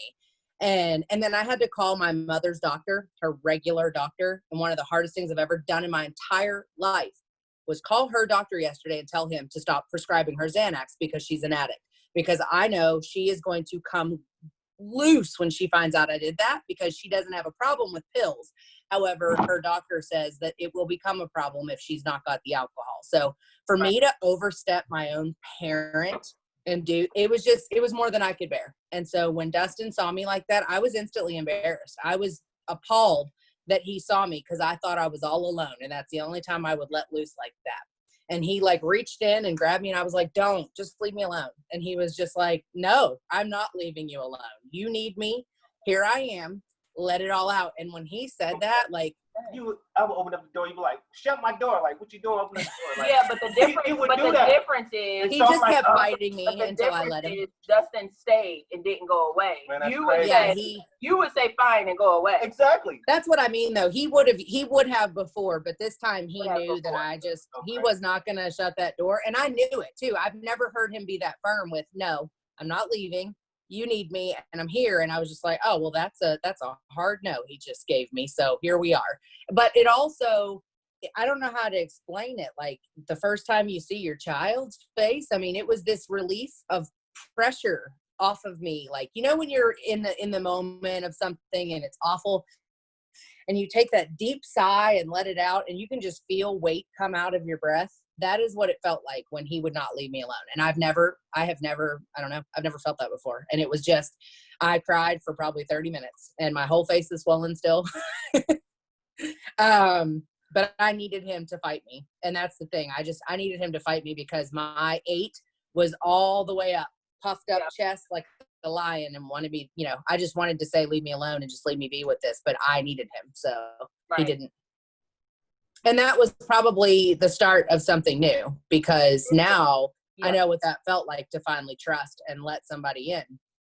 Isn't that sad? I've been with him 7 years. It took me all this for me to be like, oh my gosh, I do need you. Come here. No, but that's a breakthrough. That's the and now it won't be so hard for him next time, John, to answer your question. Next time he opens the door, I probably won't even feel embarrassed. You know? Exactly. And for you guys to see me cry, I mean, I'm an ugly crier, first of all. I got all this extra skin on my face. I'm like, no, but I mean, Joni, right? We don't cry. We don't cry. So, you know, when you see an 8 cry, it's bad. Like there's just nowhere else for it to go. Well, but here's the thing too, because here's what I get. Because I can start crying and he'll tell me that I'm not crying. I'll cry when I'm mad. Which in turn, to your point, then guess what? I won't cry around you ever again. Yeah. And you won't 16 years. You want 16 years. But how can you say 16 years? How can you put that on somebody who never seen you cry? It's like, yeah, are you really crying? Like you can't blame. Well, that's not a smart thing to ask, because that's a good way to get killed. That's an 8. That's an 8. To the other partner, it's like, really, like, it's like. Well, that's it. I mean, when Dustin saw me crying, he was like, oh my gosh, what's happened? And he knows everything that's going on, but he was still in like utter shock to see me crying like that. I mean, I didn't cry like that when they gave me Sailor. I just don't cry. I don't have that. I do have that, but I bury it because it's, I'm not a heart thinker. So, but that's the thing. Like, if you do see someone crying that it's not typical, then you know that they're like at their lowest part. And one of those, are you for real crying? Well, yes. And now you're going to die. Yeah. And I love what Stacey just said. She said, in your brokenness, Steph, you allowed Dustin to be his genuine self. That's your genuine self, to be loving. Yes. Yeah. And thus receive the love that he was ultimately wanting to give you in the That's so good, Stace. That is really good. Because it's true. That's one of the things Dr. Chen told us too, is that I have a hard time letting anybody love me because I'm afraid they'll do it wrong. And so I just don't let them at all. Yeah. So let's keep, Dwayne, actually, I'm about to keep it, keep going. Oh, wait. I have a question, like for AIDS, like you were talking, like having trouble letting people help you or asking for help, or like, is that coming from just like a fear of being vulnerable? Like, is that what It is a fear of being vulnerable, and it's a fear of being out of control. So to her point, Control is the big kept thing. hearing her say, like, I'm out of control. Like, we don't want to let anybody see that we don't have control of the situation, of ourselves, and of everything else around. Again, we're just talking that's on us. How it's not your issue. Yeah, that's our issue. Our issue. It's your issue to be loving and to be your genuine self, like Stacy said. That's the whole idea here, guys. The point is not for you to be us, nor for us to be you. The idea is so that you can fully be who you are and your spouse can be fully who they are, and then look at each other with an understanding eye that says, I understand it's hard for you. This is what I was explaining to Cicely in my video. It's already hard for me to express my feelings. It's already hard for me to ask for help. It's already hard for me to do all of those things. Don't make it more difficult for me by yelling at me for showing you. Or questioning. That's sincerity. The whole point. It's like, I'm trying to be open and vulnerable and show you, be your authentic self and be understanding and say, okay, I get it. Well, to come from what Dwayne said, you take a whole lifetime of being a certain way. This will still be something that's hard. It's not like we had this epiphany and now next time I'm going to cry and be like, oh my gosh, come here, Dustin. I'll still be standoffish because that's who I am. I'll have to learn to work on that and accept it faster and faster. But Dustin now saw that even though I'm standoffish, it's his job, like Joni said, to be his self and love me through it. Love me through it. Just push me aside and be like, girl, I don't care if you don't want it or not. Here it is. And I'll accept it, and I may not every time, but that's my problem, not his. That's my problem. Exactly. That's my problem. That is a good point, because sometimes it will have to be probably forced on us. And you're right. We will accept it most times, and even when we're in a pissy mood or whatever, if you get called out on it or whatever, and something's forced on you, majority of the time, you're gonna accept it. But that's just, you have to, you just have to learn each other. Learn each other. Right. And, know when the person is, down, or feel when their spirits, need lifting, or they're sad or whatever. And, just go from there. But right. Yeah. But that's a great point, though. So good. Such good discussion. So good. So let's hop into the protective 8. I love these sayings. I'm sorry that you chose to make me mad. That's our apology. I'm sorry. I'm sorry you're dumb. I'm sorry you're stupid. My bad. I'll show you how it's done. How about we go with my idea instead? How about that? I like to think that I've got determination and I'm fiercely protective of the people I love. We're very protective. The ugliest thing that I've ever seen is a human being without compassion. That's our struggle. We struggle with that, right? That's a struggle, because yes, we think everyone's dumb and stupid because you should just know things, and why don't you know them? I don't know why. I think that's our 5 taking over, that we think everybody should just be smarter than they are. I love this little quote from Jennifer Aniston. I realized how paranoid and guarded and not trusting walled in I had become. Not consciously so, right? That's that hope we were talking about, but just this armor that I kind of have, a protective armor. It's not for my friends or my family, but for being outside in the world, always on guard. So I for her to describe an 8 so very greatly, but I know she's not, I don't think she's an 8, but that was like, that encapsulated an 8, like in all of its everything when I was reading through that. So I go back again to say, a lot of the times our crap and our issues have nothing to do with the other people around us.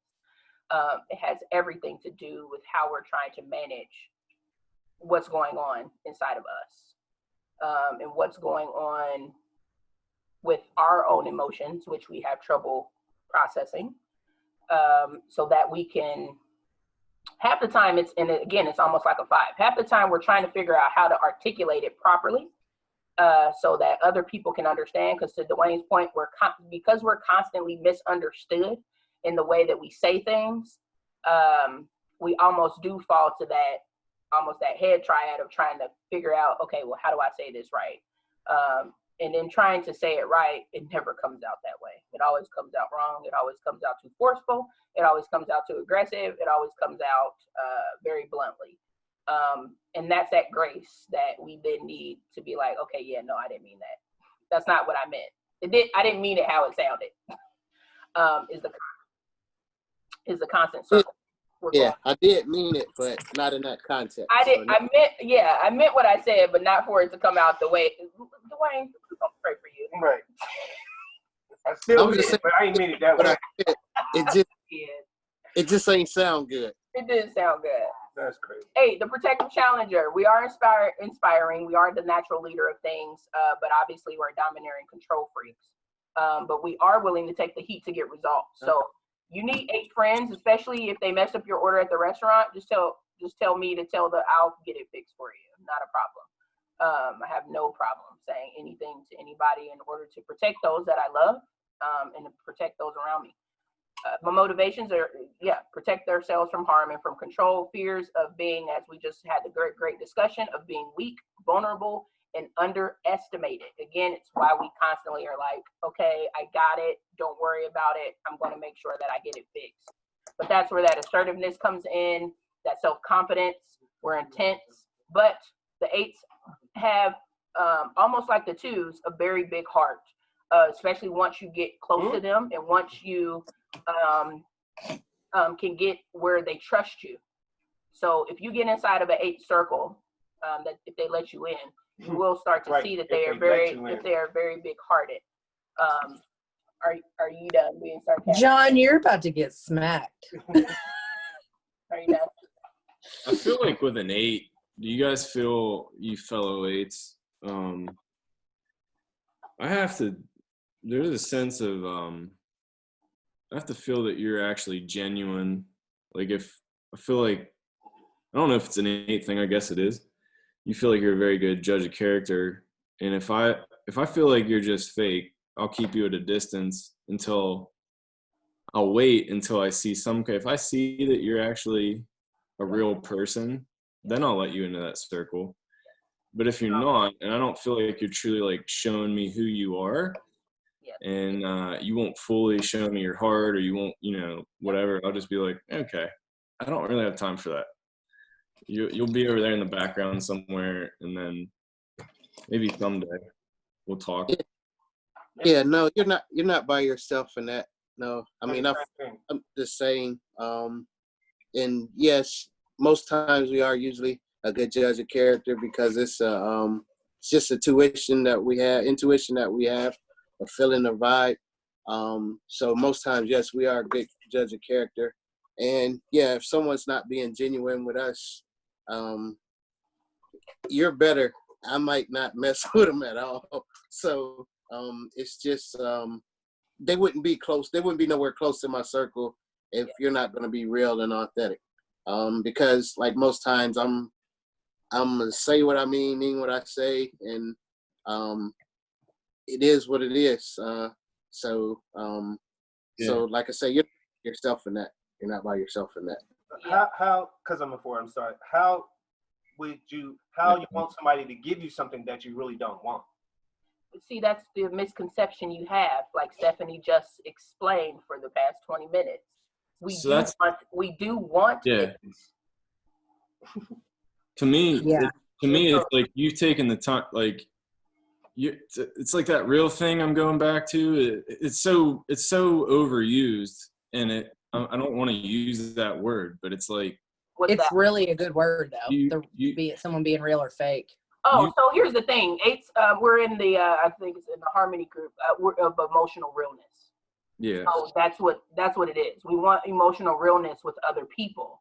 To be exactly who you are, to be authentic, to show up as who you are. Even if you're a jerk, I want you to show up in all your jerk form. Like Yeah, because I accept you as your jerk form. Exactly. You, man. You are who you are. That's right. You gotta meet people where they're at. And I totally feel that. We're not, that's one of the things you always hear me say. We gotta accept each other's differences, man. Yeah. We have to accept them. We're not gonna always agree, but like she said, if you're a jerk, be a jerk, be the best jerk you can be. That's right. Exactly. But be yourself. Yeah. Don't, be yourself. Whatever it is. That was an argument between me and John probably for like 3 years, the first 3 years of our marriage. Because he had a misconception of who I was, and I was like, no, this is who I am all day long. Like, I've been this same person, and I used to be like, I need you to accept that. And that was a constant battle for like 3 years straight of him not accepting that. And I'm like, okay, but I'm not changing. Like, it is what it is. Like, I don't know what to tell you. That's because I knew her but didn't know her. You didn't know me. But I knew her, but I didn't know her. But again, we grew up in church, so I know her as this church woman, this church going girl. So here I'm thinking she's this saved, sanctified church woman. I live with her. But he made that up though. Things. Like, oh my God, like who the heck are you? Like, but he made that up though. It's like you're not this church girl. Like what happened? Like I was in my 20s. Listen, we'll just get straight hood sometimes. It don't make us not church girls. That's right. I was living my best life in my. I'll just get hood in your face real quick. That makes a lot of sense because I hear Brandon struggle a lot, like with people at work, that he feels like they act a different way around certain people. Yeah, I hate that. But then as an 8, like he just like can't, like those people get under his skin, and he'll press those people because he's trying to like make them like come out and be who they really are. Right. So, but like that's kind of like, I don't know, that's kind of the shadow side of an 8 a little bit. Like that's not, like necessarily feeling. Yeah, I don't trust you in a team if I don't feel comfortable around people that are like you can be a jerk, you can be like like, but you better be that person or else like I'm not comfortable around that person at all. Like, but I see you like poke you poke those people well, to like that's where the combative conflict comes from. Yeah. For us, it like you saying he pokes them, but for us, they're poking us. They're they like got a knife in our back. That's how it is for us. Like, don't change, don't be a chameleon, be who you are. Don't brown nose, don't be a butt kisser, be who you are. Or if you are, a brown noser, be a brown noser 24/7. But be who you are. Don't that, like, I totally understand him if you're being this way with him and this way with her. It's like a knife jabbing in our back. That activates an 8. And that's oh, go ahead. I was gonna say, it's so funny as you guys are talking about this, because we were talking about some girls that we know from like high school and stuff, and the one, I can't stand her, and she is just the most promiscuous girl ever, and like she just whatever, but I can't stand her because she puts on this little fakey fake thing all the time. And then there's this other girl that we know, Andrea, and she's cool as heck, also promiscuous all the time. I mean, and somebody said to me recently, they were like, why do you not like this one, but you like Andrea? She's just as bad. And I said, yeah, but she knows who she is. She don't hide it. She knows she's slutty and she don't care. That's right. She was like, she's just doing her, and that's her, and she's honest and she's true, and so good for her. She does not bother me at all. Exactly. But this other girl will like sleep with other girls' boyfriends and husbands, and she's sneaky and acts like she's got her little prim and proper stuff together. Whereas Andrea, she'll just straight up say, I'm like, dude, I'll sleep with you and never call you again. I'm like, bro, you're sad. But she's being real. So it doesn't even bother me a little bit. You know what I mean? And it's so funny. It's why I usually, especially if the 3 is unhealthy, why 8s don't get along with 3s. Because threes are the morphers, right? They become who they need to be in front of who they need to be. And I think, Molly, now that I'm thinking about it, it's why someone that you and I know bothers me so much. Because I'm like, just be who you are. Like, stop Not being a Mighty Morphin Power Ranger, like. So. And that's funny because I think Brandon's brother is 3, and why they're like sandpaper relationship half the time. Yeah. And this is what you were talking about, Molly. So when we get to that point, Dwayne, we get misaligned with the gospel, right? We become demanding, we become quick to anger, insensitive, challenging, blunt, and hurtful. And that's the world we can't live in. Yeah. We got to move towards being more generous, loyal, honest, assertive, not demanding. So we can still be firm, and we can still tell people what it is that we'd like to share with them, but we do it in a tactful way, protective of their hearts. I saw that in confidence rather than being challenging and insensitive. Okay. So wings of an 8, the 7-wing 8, I love it. I have a strong 7-wing, the Maverick. They're more extroverted, enterprising, energetic, quick, materialistic, interested in power, and egocentric. On the other hand of that is the 8-wing 9, the bear. So think of a big, mighty, forceful animal, but yet still firm and peaceful, so to speak. So they're more mild-mannered, they're gentle, receptive, they enjoy their comforts, they're people-oriented, and they're quietly strong. So still strong, but in a quiet manner. We've talked about this a bit. Our stress path moves towards an average to unhealthy 5. So we withdraw, we become secretive and isolated. We observe from afar, we detach from our emotions, and we gain more knowledge to be on the offense. We become more, and you heard me mention that, I'm in that head triad. We start to ruminate. We're less physically assertive and action-oriented, and we distrust people, and we become cynical and harsh. So if you start exhibiting, again, the point of sharing these with you is to let you know whether or not you are going off track.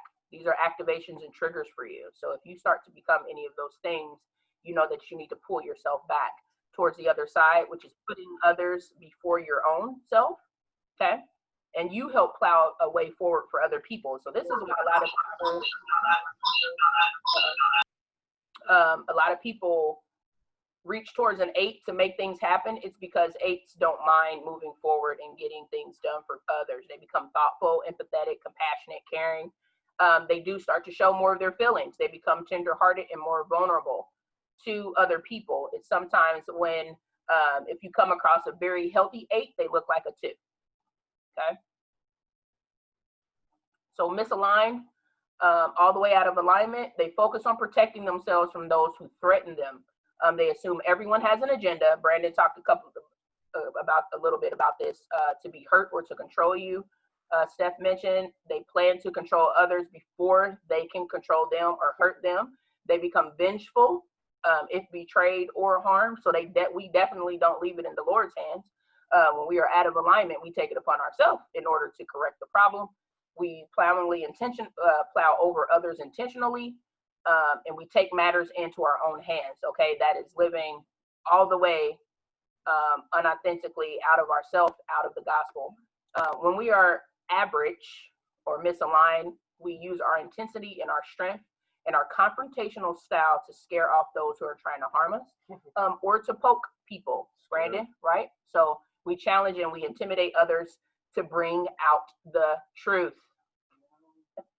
We refuse to back down if confronted. There's never a fight that we didn't want to come to, right? I sent that last night, like, fight me. You hear my mom talking about she ain't never scared. Who is Project Pat? Really? We disregard others' feelings. We're extremely blunt and straightforward, and we have very little patience. So like a snowplow, we will not hesitate to push you aside, out of the way. But when we are living right with the Lord, and when we get our whole lives together and we do that growth work, we use the intensity and the power to actually plow that way forward for others and for people who cannot protect themselves and who cannot do for themselves. We knowingly and we trust that we are protected and safe in Christ, and we don't have to depend on ourselves for that. We let our tough exterior come down, and we actually let people in so that they can experience our tender, gentle, and thoughtful side. And we do realize that being vulnerable and transparent is actually not a weakness, but that we are being stronger in letting people in and resting in the fact that God will never betray us or forsake us. So therefore, we don't have to try to depend on ourselves in order to eliminate that from happening. Subtypes. So again, as usual, we got self-preservation, social, and one-to-one or sexual. The self-preservation type is the survivalist. So this type of 8 is strong, direct, productive, and appears powerful and effective. They're confident in even the most challenging situations. So they are survivors and they're pillars for strength, and people lean on them a lot. They basically take on the role of the guardian. And you might notice that from another, from like the Myers-Briggs test. You would fall under the guardian nomenclature. So you become that mother figure, that father figure for someone. When their needs are not satisfied, they become frustrated and intolerant, and they tend to take a direct, no-nonsense approach to getting what they want without guilt or apology. I think me and Dwayne were talking about this. He's probably a self-preservation 8 is his dominant subtype instinct. Then we have the social 8, which is the counter type. So they don't necessarily look like an 8 per se. They're the group leader or the gang leader. So they're more involved with others. They use their power and their influence in the service of others, making them appear very two-ish. Okay.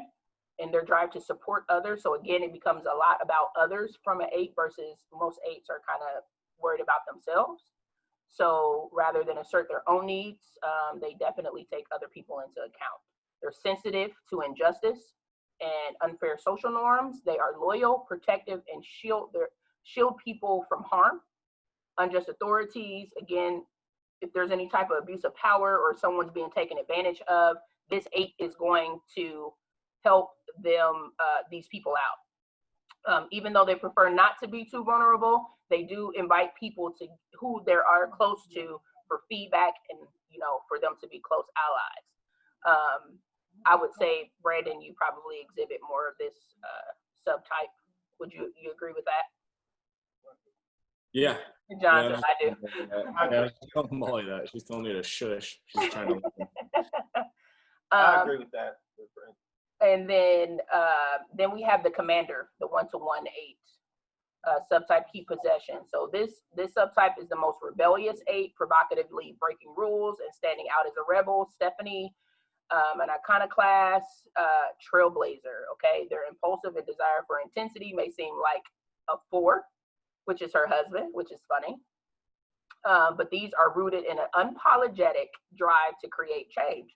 So they're willing to provoke and disrupt others or situations around them in order to accumulate power and influence.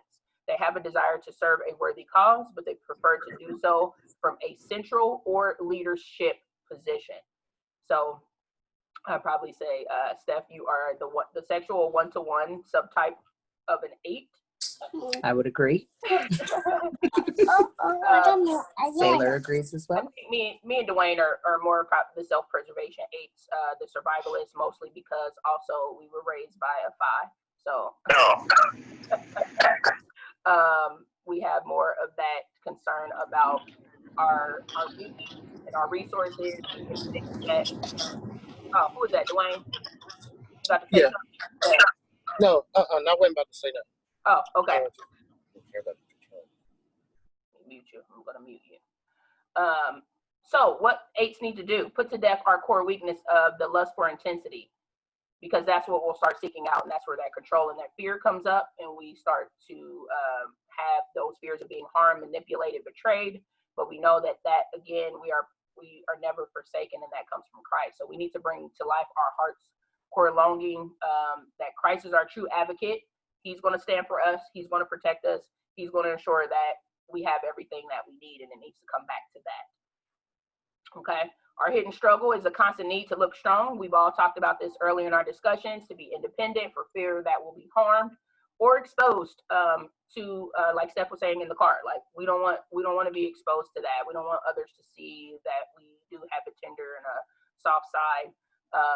But we do have overall distrust of others because we think that they're trying to take that protection away from us or betray us or manipulate us in any type of way. So the burden of always playing the role of vigilant protector of both ourselves and especially those close to us is what we take onto our shoulders. And again, you kind of heard us all talk about that today. And that leads right into our defense mechanisms, which is denial.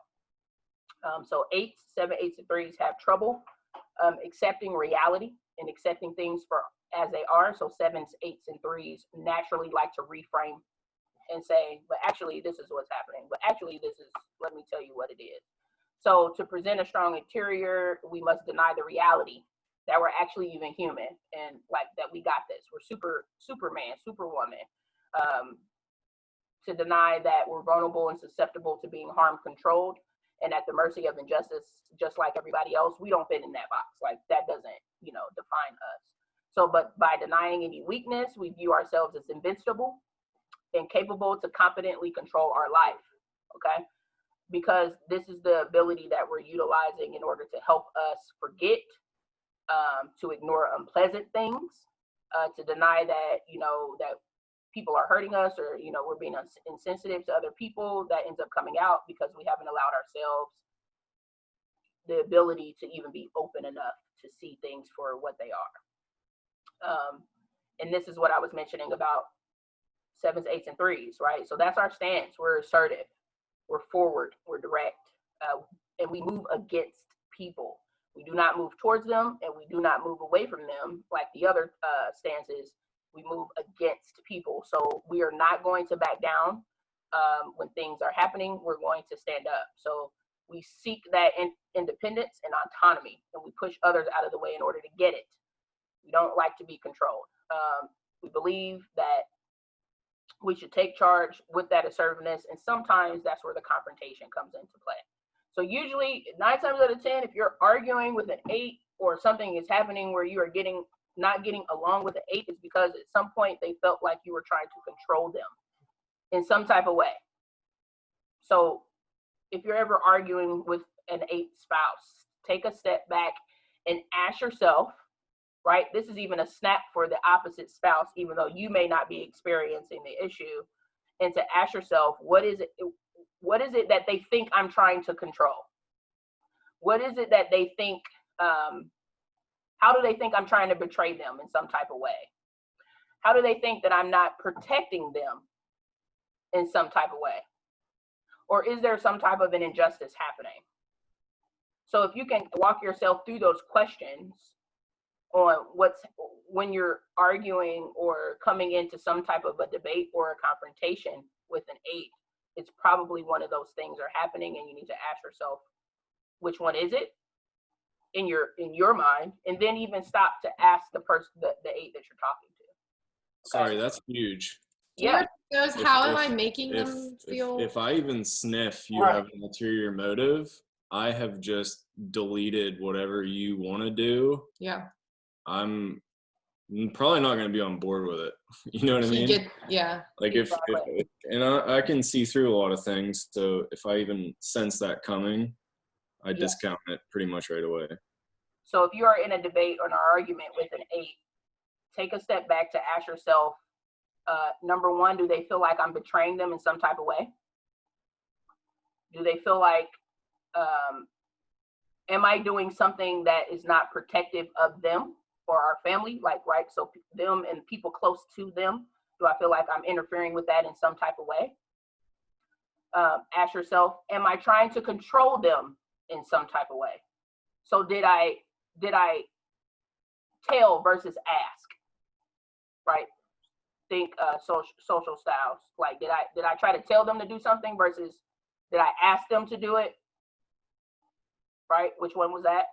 And then do I feel, and the last one is, Bob. Am I trying to manipulate them in some type of way? Because to Brandon's point, we do see through things very quickly. So if we feel like there's any type of ulterior motive or you're doing something that's like, just say what it is you're trying to say. Just do what it is you're trying to do. Like, don't try to go in like 12,000 circles to get there. Yeah. Because we're instantly going to get agitated Yeah. which leads to the argument, because now we're cutting you short and we're saying, just say what you got to say. Yeah. We don't mean it like that, but it's just like, no. Just say what it is that you need to say. Like, don't try to go in circles. Yeah. Because then I kind of mistrust what you're trying to. Yes. I'm kind of thinking that what you're saying is not what you're really saying. Exactly. It's not really. Not really. Or if you don't go fast enough. If you don't go fast enough, you lost. Yeah, exactly. That's true. Yeah, that is true too. But that's a growth point for the 8s to learn how to let people process, because we've already got 12 steps ahead. Stacey, you had a question. You raised your hand.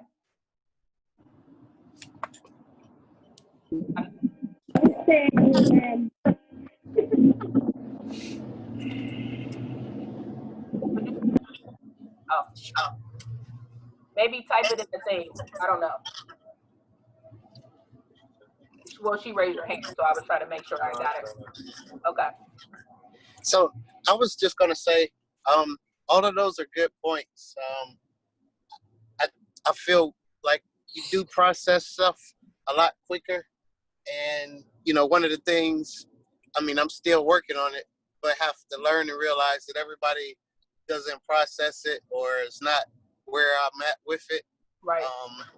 So yes, that that does strike my impatience, because I'm like, I see it, why don't you see it? So right. Yeah, so that is hard to see and deal with, especially just when you're expecting, you're looking at something and expecting them to be able to look at it and get out of what you get out of it, or get out something different, and you're expecting a reply, a remark, or something, and they got nothing. Then yes, that does aggravate, and then that does lead you to think like maybe they're trying to, maybe they might be trying to conjure up something. Right. Or, you already seen through that. And then I know, you've been around me so much. I don't like to be BS. Like, just say what it is, whether good, bad, ugly, just come out with it. And we're going to work through it. Exactly. That's, but everybody doesn't operate like that. I don't know why, but they don't. But maybe Dwayne, I know you know this. Maybe they do see it. They just don't see it the way you see it. Like, I think we all see it, but we all see things different. We see it, but I think more 8s want you to see it the way they see it. Which nobody sees nothing the way you see it, because you're basically going off on how you was raised, your instincts, and how you was brought up, and so you constantly grow up with that and say, okay, it's this way. So nobody's going to think the way you think, like the way you process. Nobody is that way. But that's exactly the whole point of the Enneagram. It's not my job to make you understand it the way I see it. It's your job to have understanding, and I'm actively listening. So if I actively was listening to the other person talking, I should be able to verbalize back what it was they were saying. It's not even talking, like, because I can see the same thing you see, but it's totally different. It's not that I didn't see it; I just see it in a different way. Think about this. Think about this, though, John. If we walk in the room, okay, and it's it's a blotch or something on the wall, or it's something spilt on the carpet, I see it, and I'm like, well, how can you not see it? I'm not expecting you. I'm just using this as an example. Yeah. Just the carpet. How can you not see the stain on the carpet? That's some of the stuff. That's like some of the stuff that I'm talking about. Mm-hmm. It's just you don't see it. Or you don't see it till maybe it's brought to your attention. Right. Yeah. Or you don't see it till 10, 15 minutes later, and that's kind of what I'm talking about. I understand people are going to view things differently, but even in viewing things differently, your opinion, you should have one.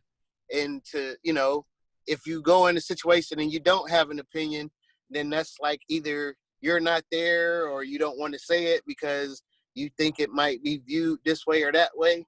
And that's part of our misconception is, I don't want you to see it like me. I don't want you to understand it like me. I just want you to see it and understand it. It's got, you know, it could be, it's your way, but see it and understand it. And I'm accepting of that. But I think, you know, a lot of instances, we don't get that, we're not given that grace.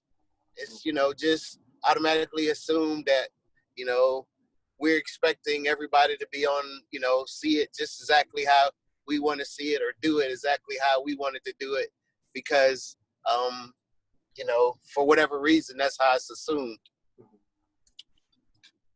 Okay. If that makes sense. No, that makes sense.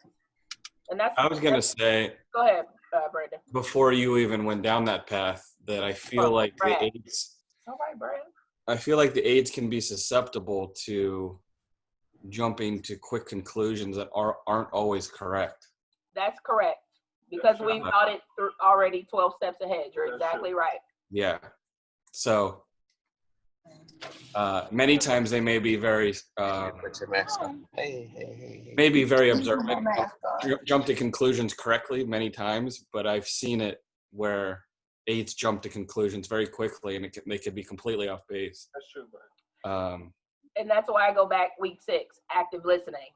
If you would stop talking long enough to listen and hear what someone is bringing forth, then that stops that from happening. To Brad's point, like if I'm so focused on this conversation and actually getting an understanding versus trying to get my point across, then we stop those things from happening. So active listening will always be a key tool that we need to use at all times with our spouses.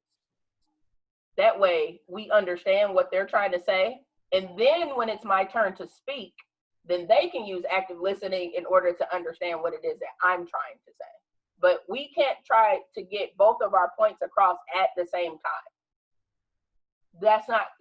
You can't have a conversation that way. That's not conversation.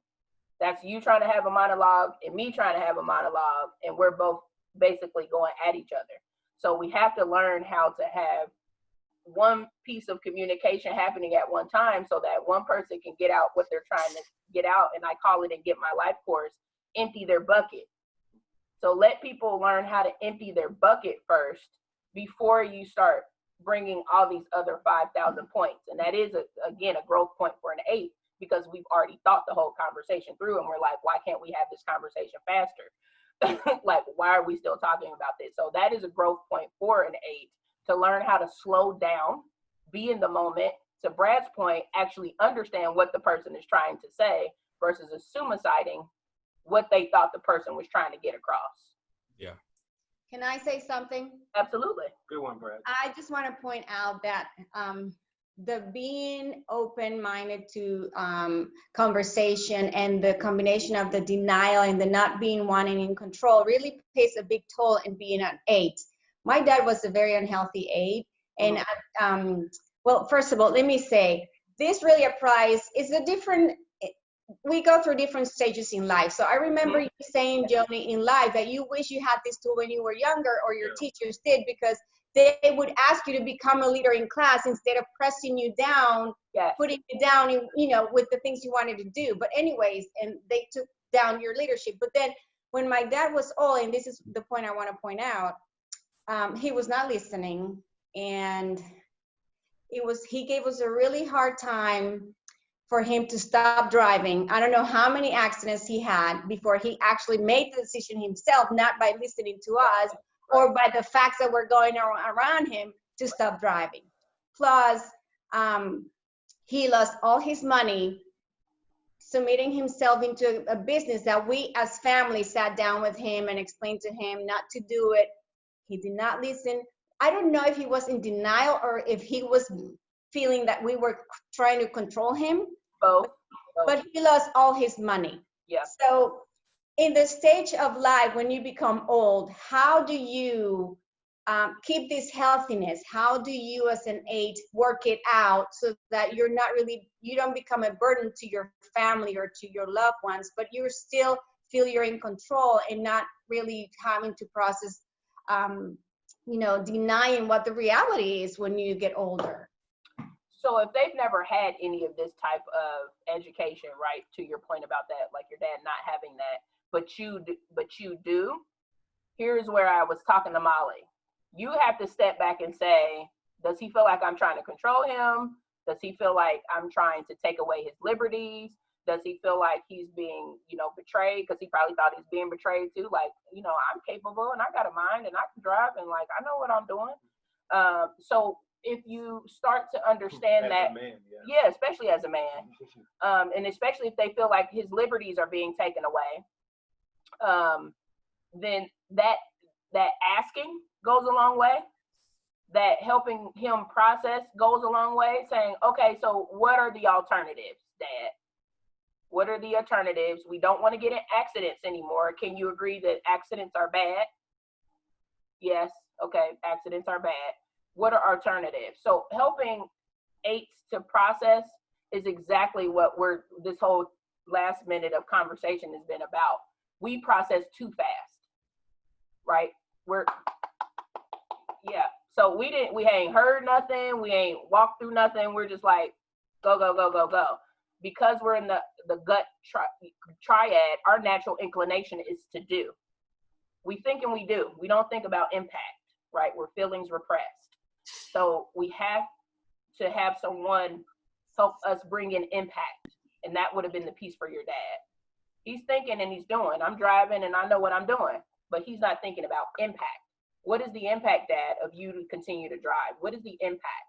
And Molly brought this up in our first Enneagram class. We have to learn to ask ourselves all three questions. What do I think about this? What am I going to do about this? How do I feel about this?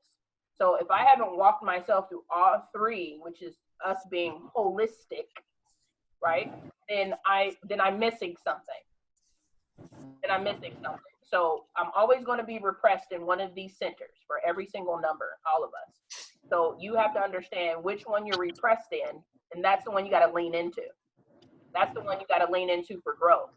So for an 8, that means being more vulnerable. That means having more relationships. That means being more open. That means being more connected.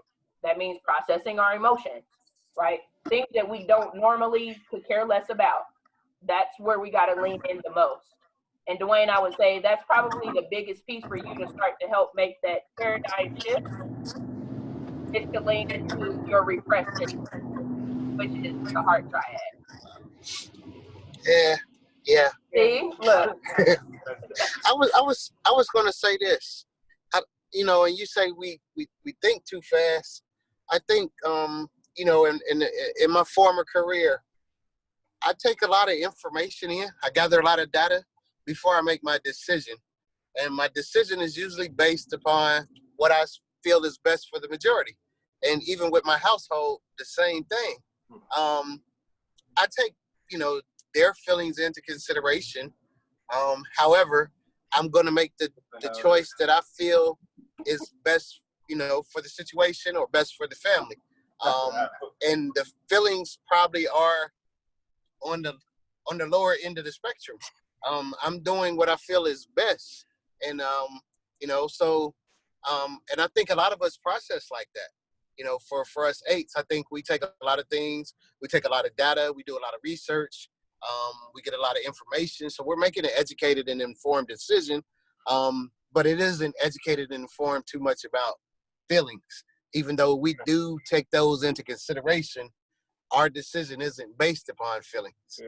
It's not based, most of the times it's not from the heart, it's from the mind. That is one thing, that we could do better, is maybe come from the heart.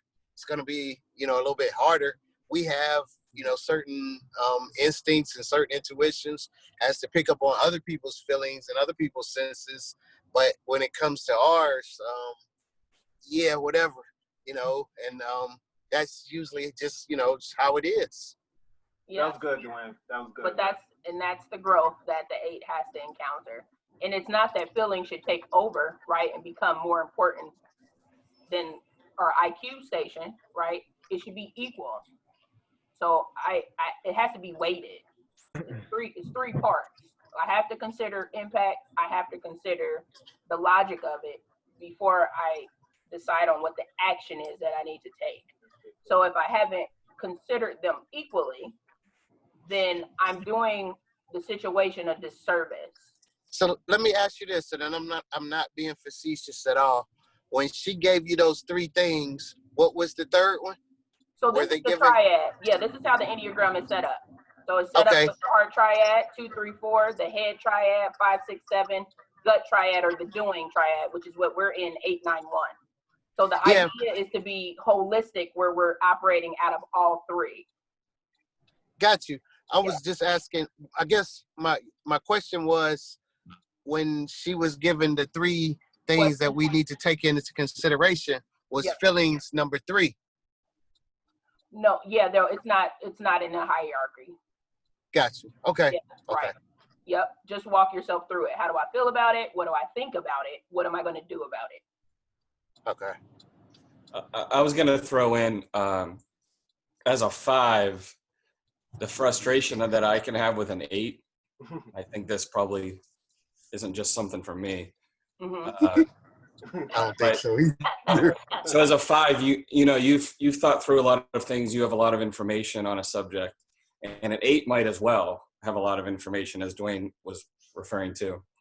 What the frustration tends to happen is you get into a conversation, and a 5, 30 seconds into the conversation is saying what they feel, and the 8 assumes immediately what the 5 is trying to say. Wow. That's what and projects that they know what the 5 is trying to say before they've ever said it, and can be completely off base. Wow. Yeah. That is so there's a lot of information maybe on both sides, but the 5 is simply trying to say how they feel and get that information out.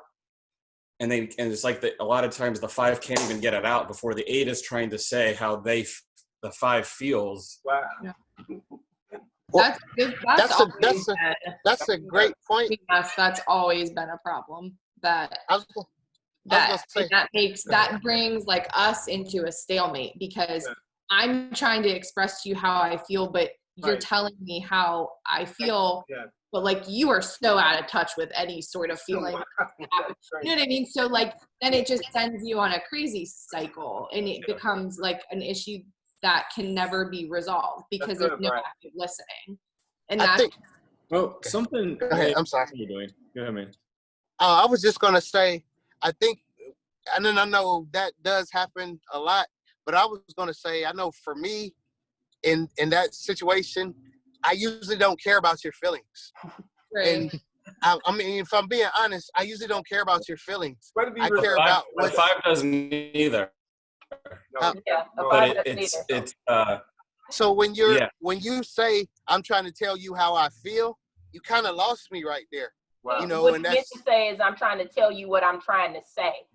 Feeling isn't the right word. It's trying to get the information out to say what your perspective is, and the 8 shutting it down and assuming that you're saying one thing that you're not.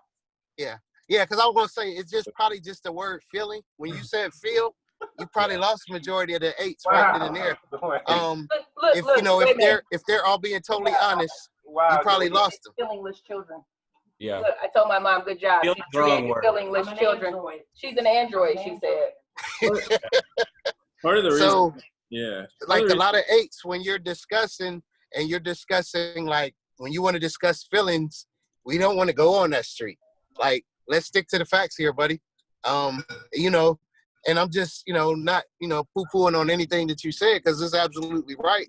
But just when you said the word feelings, you probably lost a lot of the 8s. Shut down. Because we're dealing with, we're dealing with facts here. I don't, and your feelings come in, and I think it is a huge misunderstanding, because like you said, it really wasn't about the feelings. It was about you getting out to say what you wanted to say. But since you said the word feelings, the 8 shut down, or their mind went somewhere else, because we don't want to talk about no feelings. Right. It was the wrong word for me. Aldo's like, yep, she's an 8. And I think they attached to the, in church, you might hear it sometimes when people say, don't trust your feelings. Yeah, that's crazy. Feelings can, sway you. Well, because they can't sway. They can't change. That's true. So I think we hold a little too tightly. But partly why I'm successful in my job is because I can recognize patterns, and I'll understand when something goes wrong. I can go boom, boom, boom. Here's 1, 2, 3. Check this, check that, check that. If it's not that, I'm already thinking about, if it's not those 3 things, I'm already thinking, well, if it's not those 3 things, I haven't seen this yet, but based on what I've seen before, it might be this. And then if those 3 things don't happen, I'm already jumping to that. I'm already ready for that. So when somebody's explaining to me something that they believe in or something like that, I've already taken into account your background, the past discussions we've had, the things you believe that you've told me. And when you're coming out with whatever the new thing is, I'm like, okay, it's probably this. So that's how an 8's brain, that's how my brain works. Do you realize that that's not healthy and that's not active listening? No, I didn't say that. I was simply telling like you. Yeah, I'm like simply trying to tell you how how my brain works. Like right. this isn't like. Yeah, that is how our brain works. I'm not saying it's right or wrong. I just think the danger is that may be correct 80% of the time, but it's the 20% that it's not. That will completely turn off the other person. People around us. Again, this isn't saying it's wrong or right. This is simply showing you the inside of my brain. Exactly. Yep. And that's what I'm trying to convey here. So for people listening to their other numbers, just take that into account when you're talking to an 8, because again, if I sense that you're trying to dissuade me or not being true to, you know what I'm saying? Like if I feel like at all that you're not being real, that's just a quick way of me writing you off, or, you know. So that's funny you said that. I text that to someone who recently discovered they were also an 8, and I was like, the 8s invented cancel culture before it was a thing, right? So, but that is not an accolade that we need to be proud of. To my point, the idea is that we don't, and it's a struggle for me. It is a struggle for me not to cut off people regularly. It really is, because as soon as I'm like, nope, can't be trusted, you're not going to do what you say you're going to do, it's very easy for me in my mind to go to, then I just won't deal with you. Right. But I literally have to fight. And this is the growth piece, right? I have to literally fight to be like, nope, I got to get back in the game. Nope, I got to come back to the table. Nope, I got to. Exactly. Yeah, even though I got hurt. You were saying earlier when she said I have to, it's a fight, because I know I don't want to go to that meeting, but I fight to go. So I'll pray in the morning, God, hold my tongue so I don't speak. Let me hear first. Yes. Or, you know, I'll pray to like wipe my memory of a coworker, what he did the day before, so I can actually talk to him without saying those, like adding up those things I already know about him. So like when he's talking to me, he's got a clean slate again, and I don't back over his childhood, what I've heard of him. It's good though. Here, there, and there, and so I don't have those preconceived ideas of him before I hear from him again, so that I can hear him with a fresh heart. Yeah. And all that kind of, that's a fight for me every day, because I don't forget that stuff. I will not forget, because those character attributes are so ingrained into my memory. That's hard. That's good. And I like this. I'm gonna roll right into the actual relationship pair. So an 8 and a 2, Adam Dwayne. This pair shares an emotional depth and desire to provide, protect, and care for one another. While both partners are action-oriented and passionate, the 2 brings warmth and willingness to serve, while the 8 brings practicality and strength. When the relationship is thriving, they complement each other well, and they bring a passion that greatly benefits their sphere of influence, and obviously to make the world a better place. However, the 2s can be overbearing because they try too hard to please by selling themselves out. They hover and not give adequate space and expect the partner to read their minds for their needs and their wants, ultimately leading to possessiveness, jealousy, and waves of anger. But so the 8 in turn, due to their nature, wanting to kind of turn that around, ends up being unthoughtful. They plow them over. They become too literal with their spouse, and then that turns into combativeness. So that possessiveness, and that if I had to pull it down to one trait. The possessiveness of the two on the unhealthy side leads the 8 then to be very standoffish and combative, because that to the 8 that views them as a power struggle. And 8s don't want to be in a power struggle. So, okay. Then we have the 8s and the 4s. That's me, John, Stephanie, Dustin. These partners share strong empathy, intuition, and passion. The 4's internal intuition can help the 8 become more sensitive and emotionally mature, while the 8's external intuition can help the 4 be more practical and feel more secure. When the relationship is thriving, it's full of energy and excitement, and they benefit each other and the common good around them. But the 4s on the unhealthy side, when they go into the emotional rants and states, immediately pushes the 8 to ask for some type of stability, to come to the table, to know what you want, to say what you need to say, to not beat around the bush. And they end up going back and forth, which the 8 and the 4 are the most volatile couple on the Enneagram, because they're very, exactly. gave me the thumbs up. Exactly. The 8s and the 4 are the most volatile on the Enneagram because they are very emotional and expressive. So the 8 will become an externalized, aggressive combatant, and the 4 will become an emotionally enraged individual. Totally agree. So I've experienced that. Yes. Me and John, obviously. Yes. And then we have the 8 and 6, Molly Mall and Brandon. This pair values honor, dedication, trust, and support, allowing them to complement one another and form a deep and solid alliance together. When the relationship is, hold on, sorry about that real quick. I don't know, but I just need someone to answer it so it'll stop. Probably Amazon. Who else has Amazon packages arriving daily? Not daily, but like probably weekly. Right. I have like literal Amazon packages. Okay, babe, you don't have to finish it 12,000 times. But the relationship. Oh, that was them calling from downstairs. Oh yeah, from downstairs.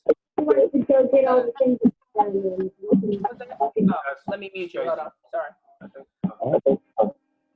So when the relationship is thriving, both partners are fiercely committed and loyal, and they can harness their strengths to benefit one another and make the world a more just, passionate, and safe place. However, and I've talked to Molly about this, the 6s, however, become what looks like an 8 when they are pushed to either a fearful state. So Molly's an 8 they become too? No, Molly is a 6. But you said she turns to an 8. So can I finish my statement? Okay, So the 6 can look like an 8 when pushed to a fearful state, or if they feel like things are kind of closing down on them. So if they feel like they can't express themselves and they feel like they can't make you aware of what's happening with them, because 6s need to be able to process things, especially verbally. So to an 8, that might seem like gibberish, or kind of seems like you're, to Brandon's point, it sounds like, and I'm saying sounds like because it's not true, it sounds like you're not being forthcoming. It sounds like you're being untrue. It sounds like you're being wishy-washy. But what is actually happening, the 6 is verbally processing. So we have to remember that the 6 is in the head triad, and because of the 6's stance, they're going to verbalize their thoughts as they're happening. So they may say one thing, and then the next thing they say contradicts the last thing they said. It's not because they're not being real or they're not being true. It's because they're processing it out loud. So the 8 has to look, the children have transformed from one home to the other home. I know. They have. I don't know, Molly, if you heard Vito was going, "Hi, Mommy." Hi, Peanut. That's so Hey, funny. you should be quiet. So so the 8s have to remember that for the 6s and not take it as a slight against them, because if that does happen, then the 6 becomes the counter type of the 6, which looks like an 8. So therefore you then have 2 8s that are battling each other. and they become very aggressive and combative. So be aware of that in this state for an 8 and a 6. Wow. Wow. What do you think about that, Brandon, Molly? Wow. Been there. Done that. Done that. Got the trophy and the T-shirt for that. That makes a lot of sense. And when you're saying like when the times I'm verbally processing and he's just like, oh my gosh, not like, wow. For us, you know, we've like gone to the future and seen it, and now we're sitting here waiting for her to like revisit it 6, 7, 8, 9 times, and you're just like, oh my gosh. But so the patient, that's patience, right? That the 8 has to learn how to have to help the spouse verbally process through that without getting irritated. There's things you'll miss that you didn't think of, and that's the good part of it. Yes, because the 6s are very good with that. That's why they're called the problem solvers. So to your point, like you kind of describe what you do at work, 6s do that all the time with life. Is a good way to put it. It's a good way to put it, right?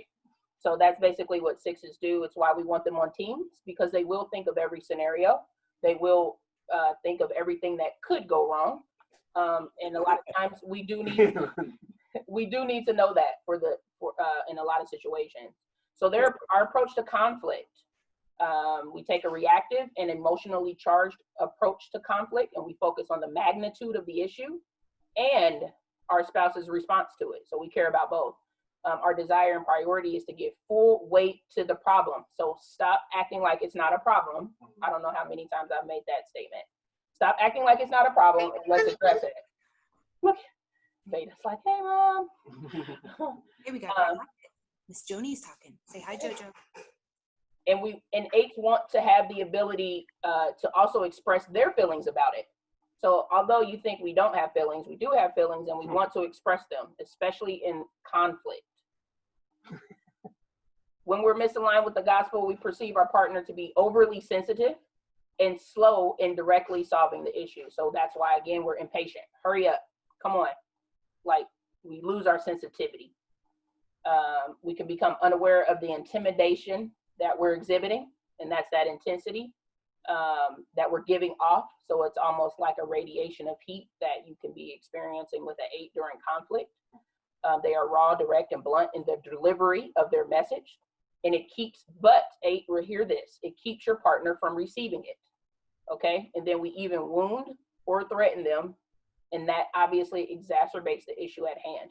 So therefore, we stop even talking about the problem, and now we're addressing, why are you yelling at me?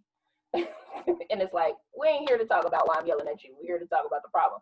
But your spouse no longer hears that. So now you end up off topic, and you're in a whole nother direction than what you started out. So therefore, you get frustrated when you perceive that the partner doesn't understand.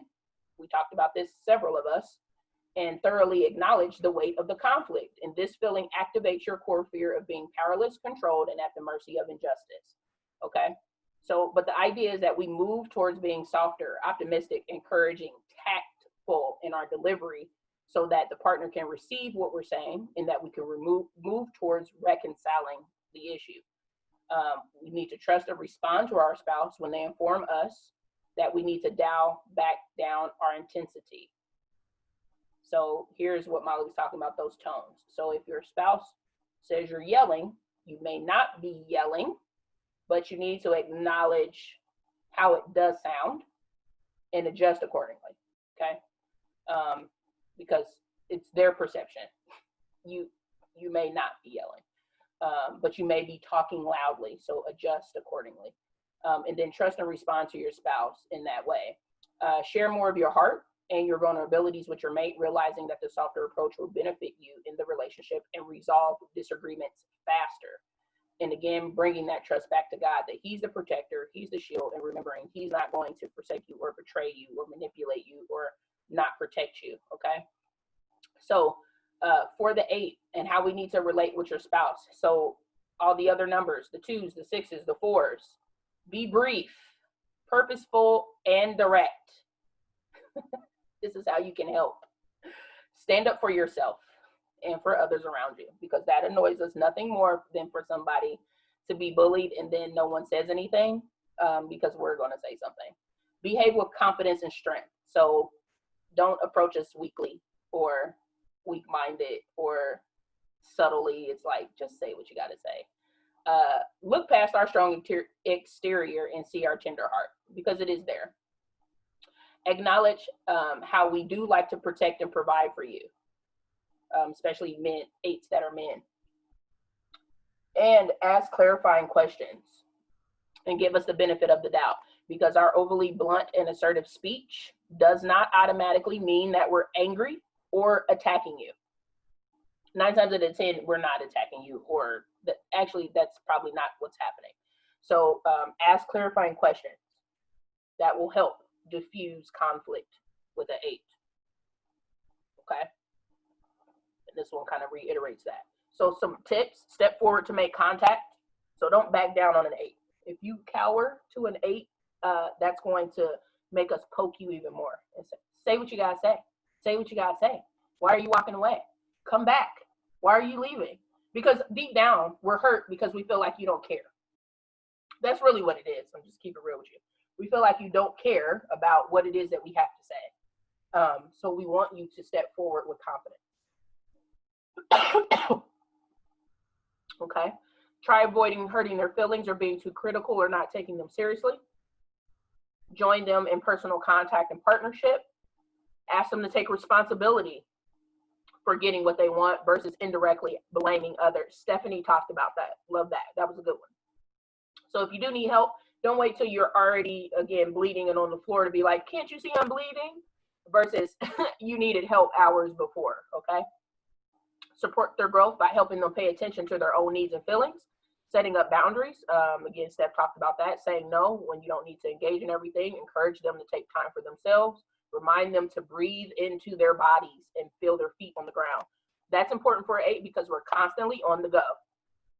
Constantly. Either in our mind or in our bodies or in our thoughts. We're constantly thinking forward. And we have to find ourselves getting relationships. That's probably been the most pivotal thing for me in the last 2 years is getting relationships. Okay.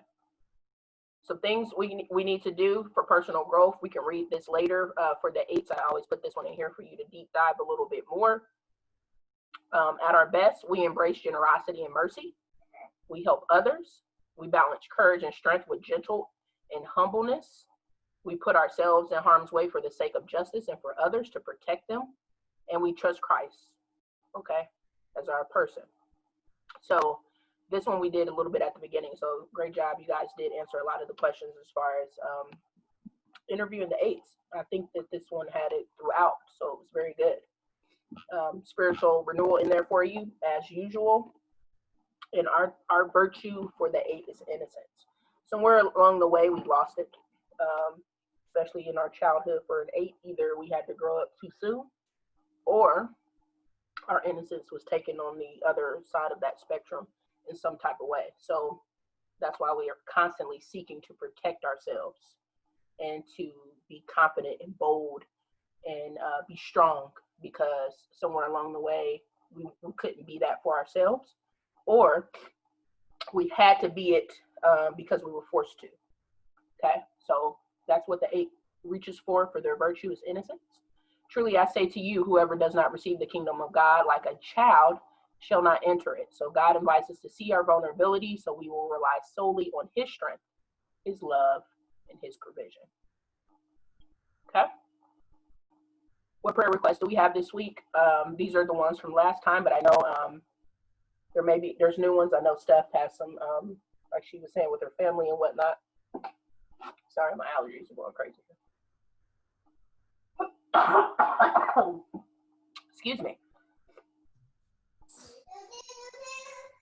Okay, girl. And what else? Joni hears you singing. She's singing. We should add on there for all parents for making the right decisions for their children for school, because I know that's a big heavy one for, I'm sure, for Stacey and Molly and just anyone. Yeah. Yep. No, mommy's not here, honey. She's on the screen. What else? Dan the man. What's up, man? I know, right? Can I get 3 minutes of your time today? What's up, dude? I need to hear your voice. You look good, man. How's everybody doing? Good, man. That was it. What did I get to know? Dwayne something a long time ago, earlier today. He said about guys that back off so they don't say something hurtful.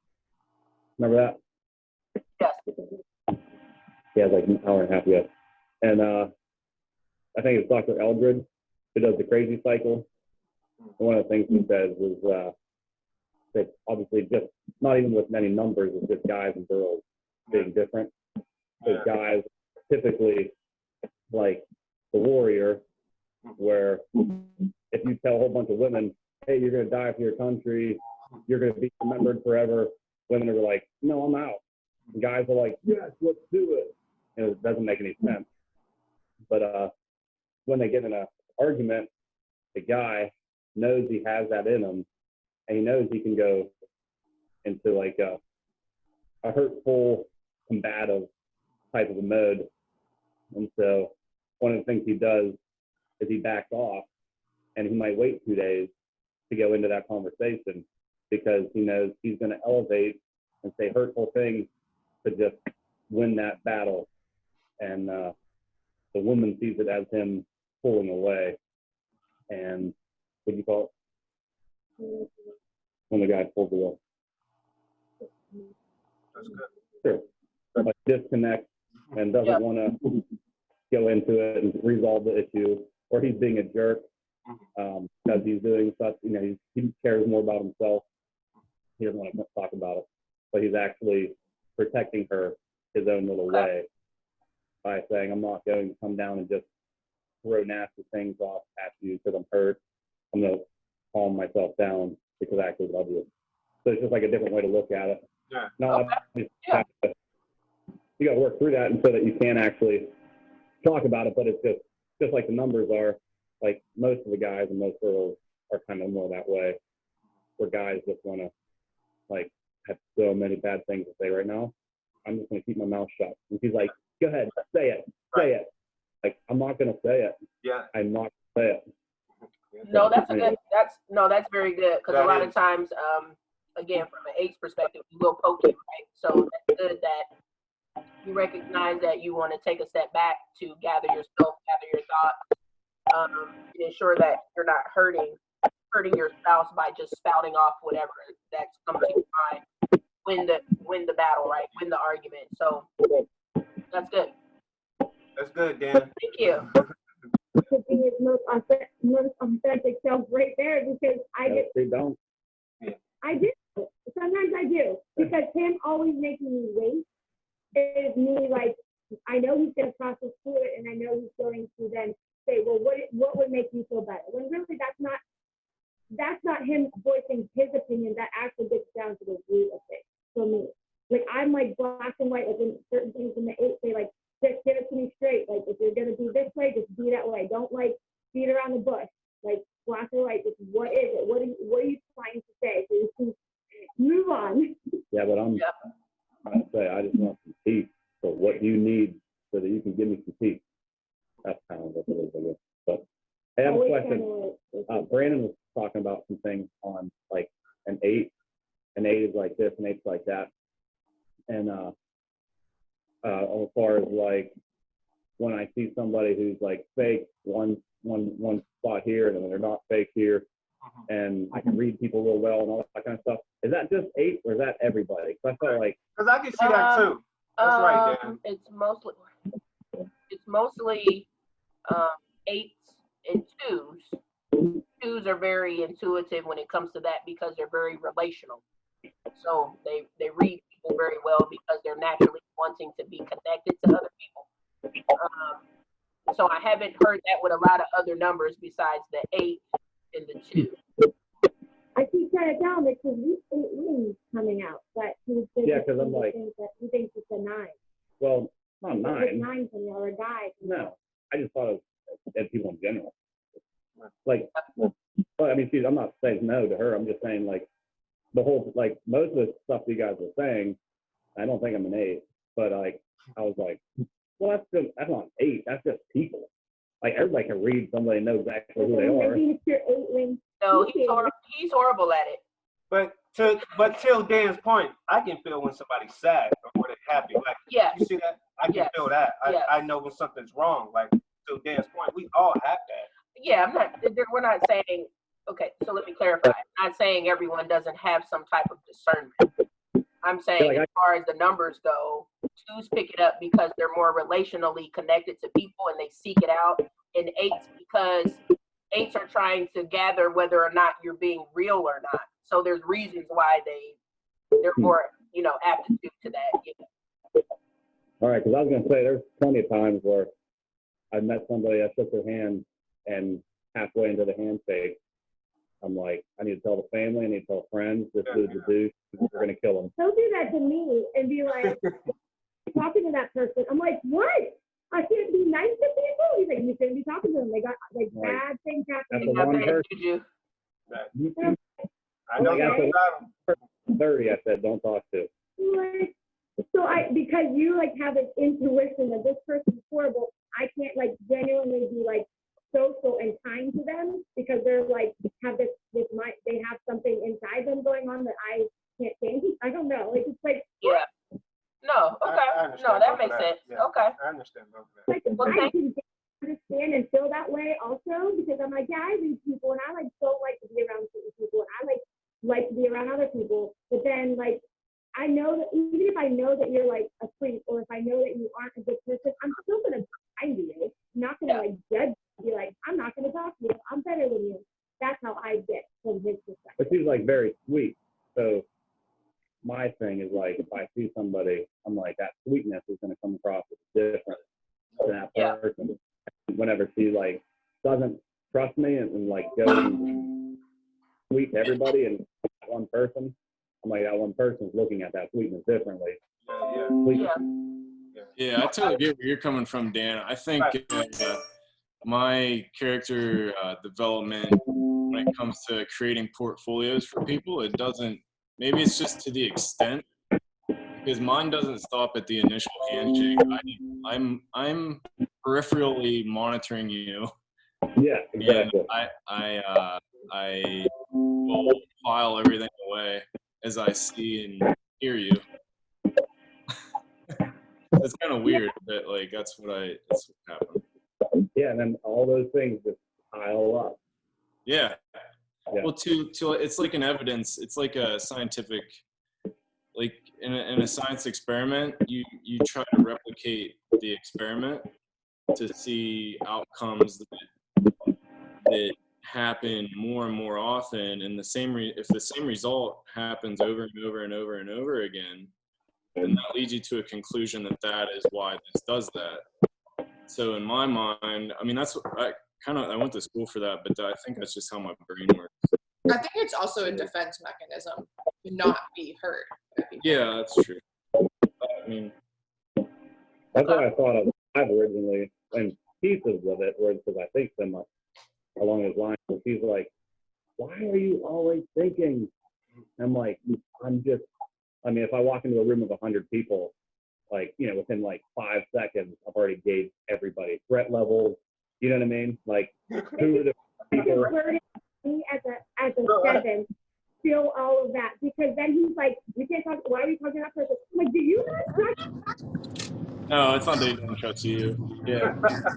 I was gonna say, Dan, that's a I think some of that is, part of it used to be in the military, so you're taught to, when you walk into something, you're gonna assess it real quickly, for safety reasons. Even like when we used to go out to bars, we're going in there, we're checking out the place, we're making sure we got an escape route. We're looking to see if anybody's packing anything. So I think part of that is that. And I know, like for what I had to do in recruiting, you got to make a quick choice because, just being real, you got to assess whether, we got to tell some lies and To get people in the Army. That's just the honesty of it. You got to tell some lies. You got to hide some stuff.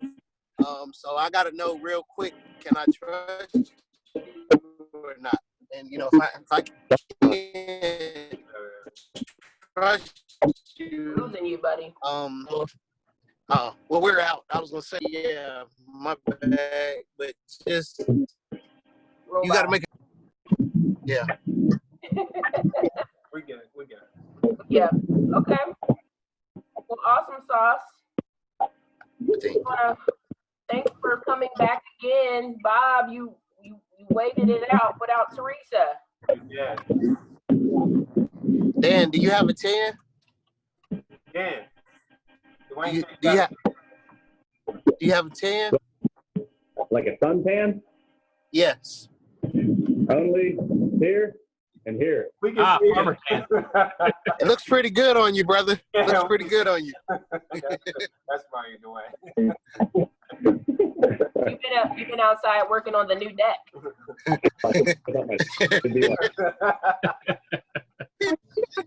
Every day doing all kinds of patios and stuff. So we just Nice. Well, you guys have fun with the children and the puppy, Jess and Brad. Aldo, Arlene, you guys are good. Awesome.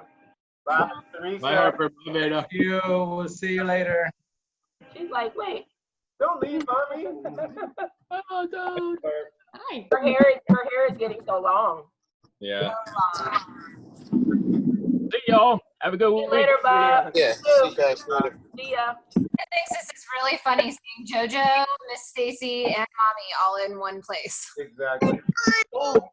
Hi. Hey, Harper.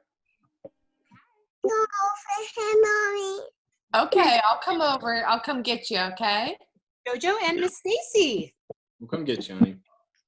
She's like, we'll come get you, honey. Are they hurting you over there? I'll come. Yeah. Frankly, they're in horrible conditions. Right, they're living in horrible conditions. I'm not sure how they did not have their children for a small group of years. Uh-oh. She's like, I want my mommy. See you, Stan. See you later, State the Dad. See you, Dad. Jessica, did we lose her? I think she's frozen. Oh, yeah. I think she's wrapping up. How far is church? I mean, good night. I feel like I've been driving for 12 years Right. away. No, we went there.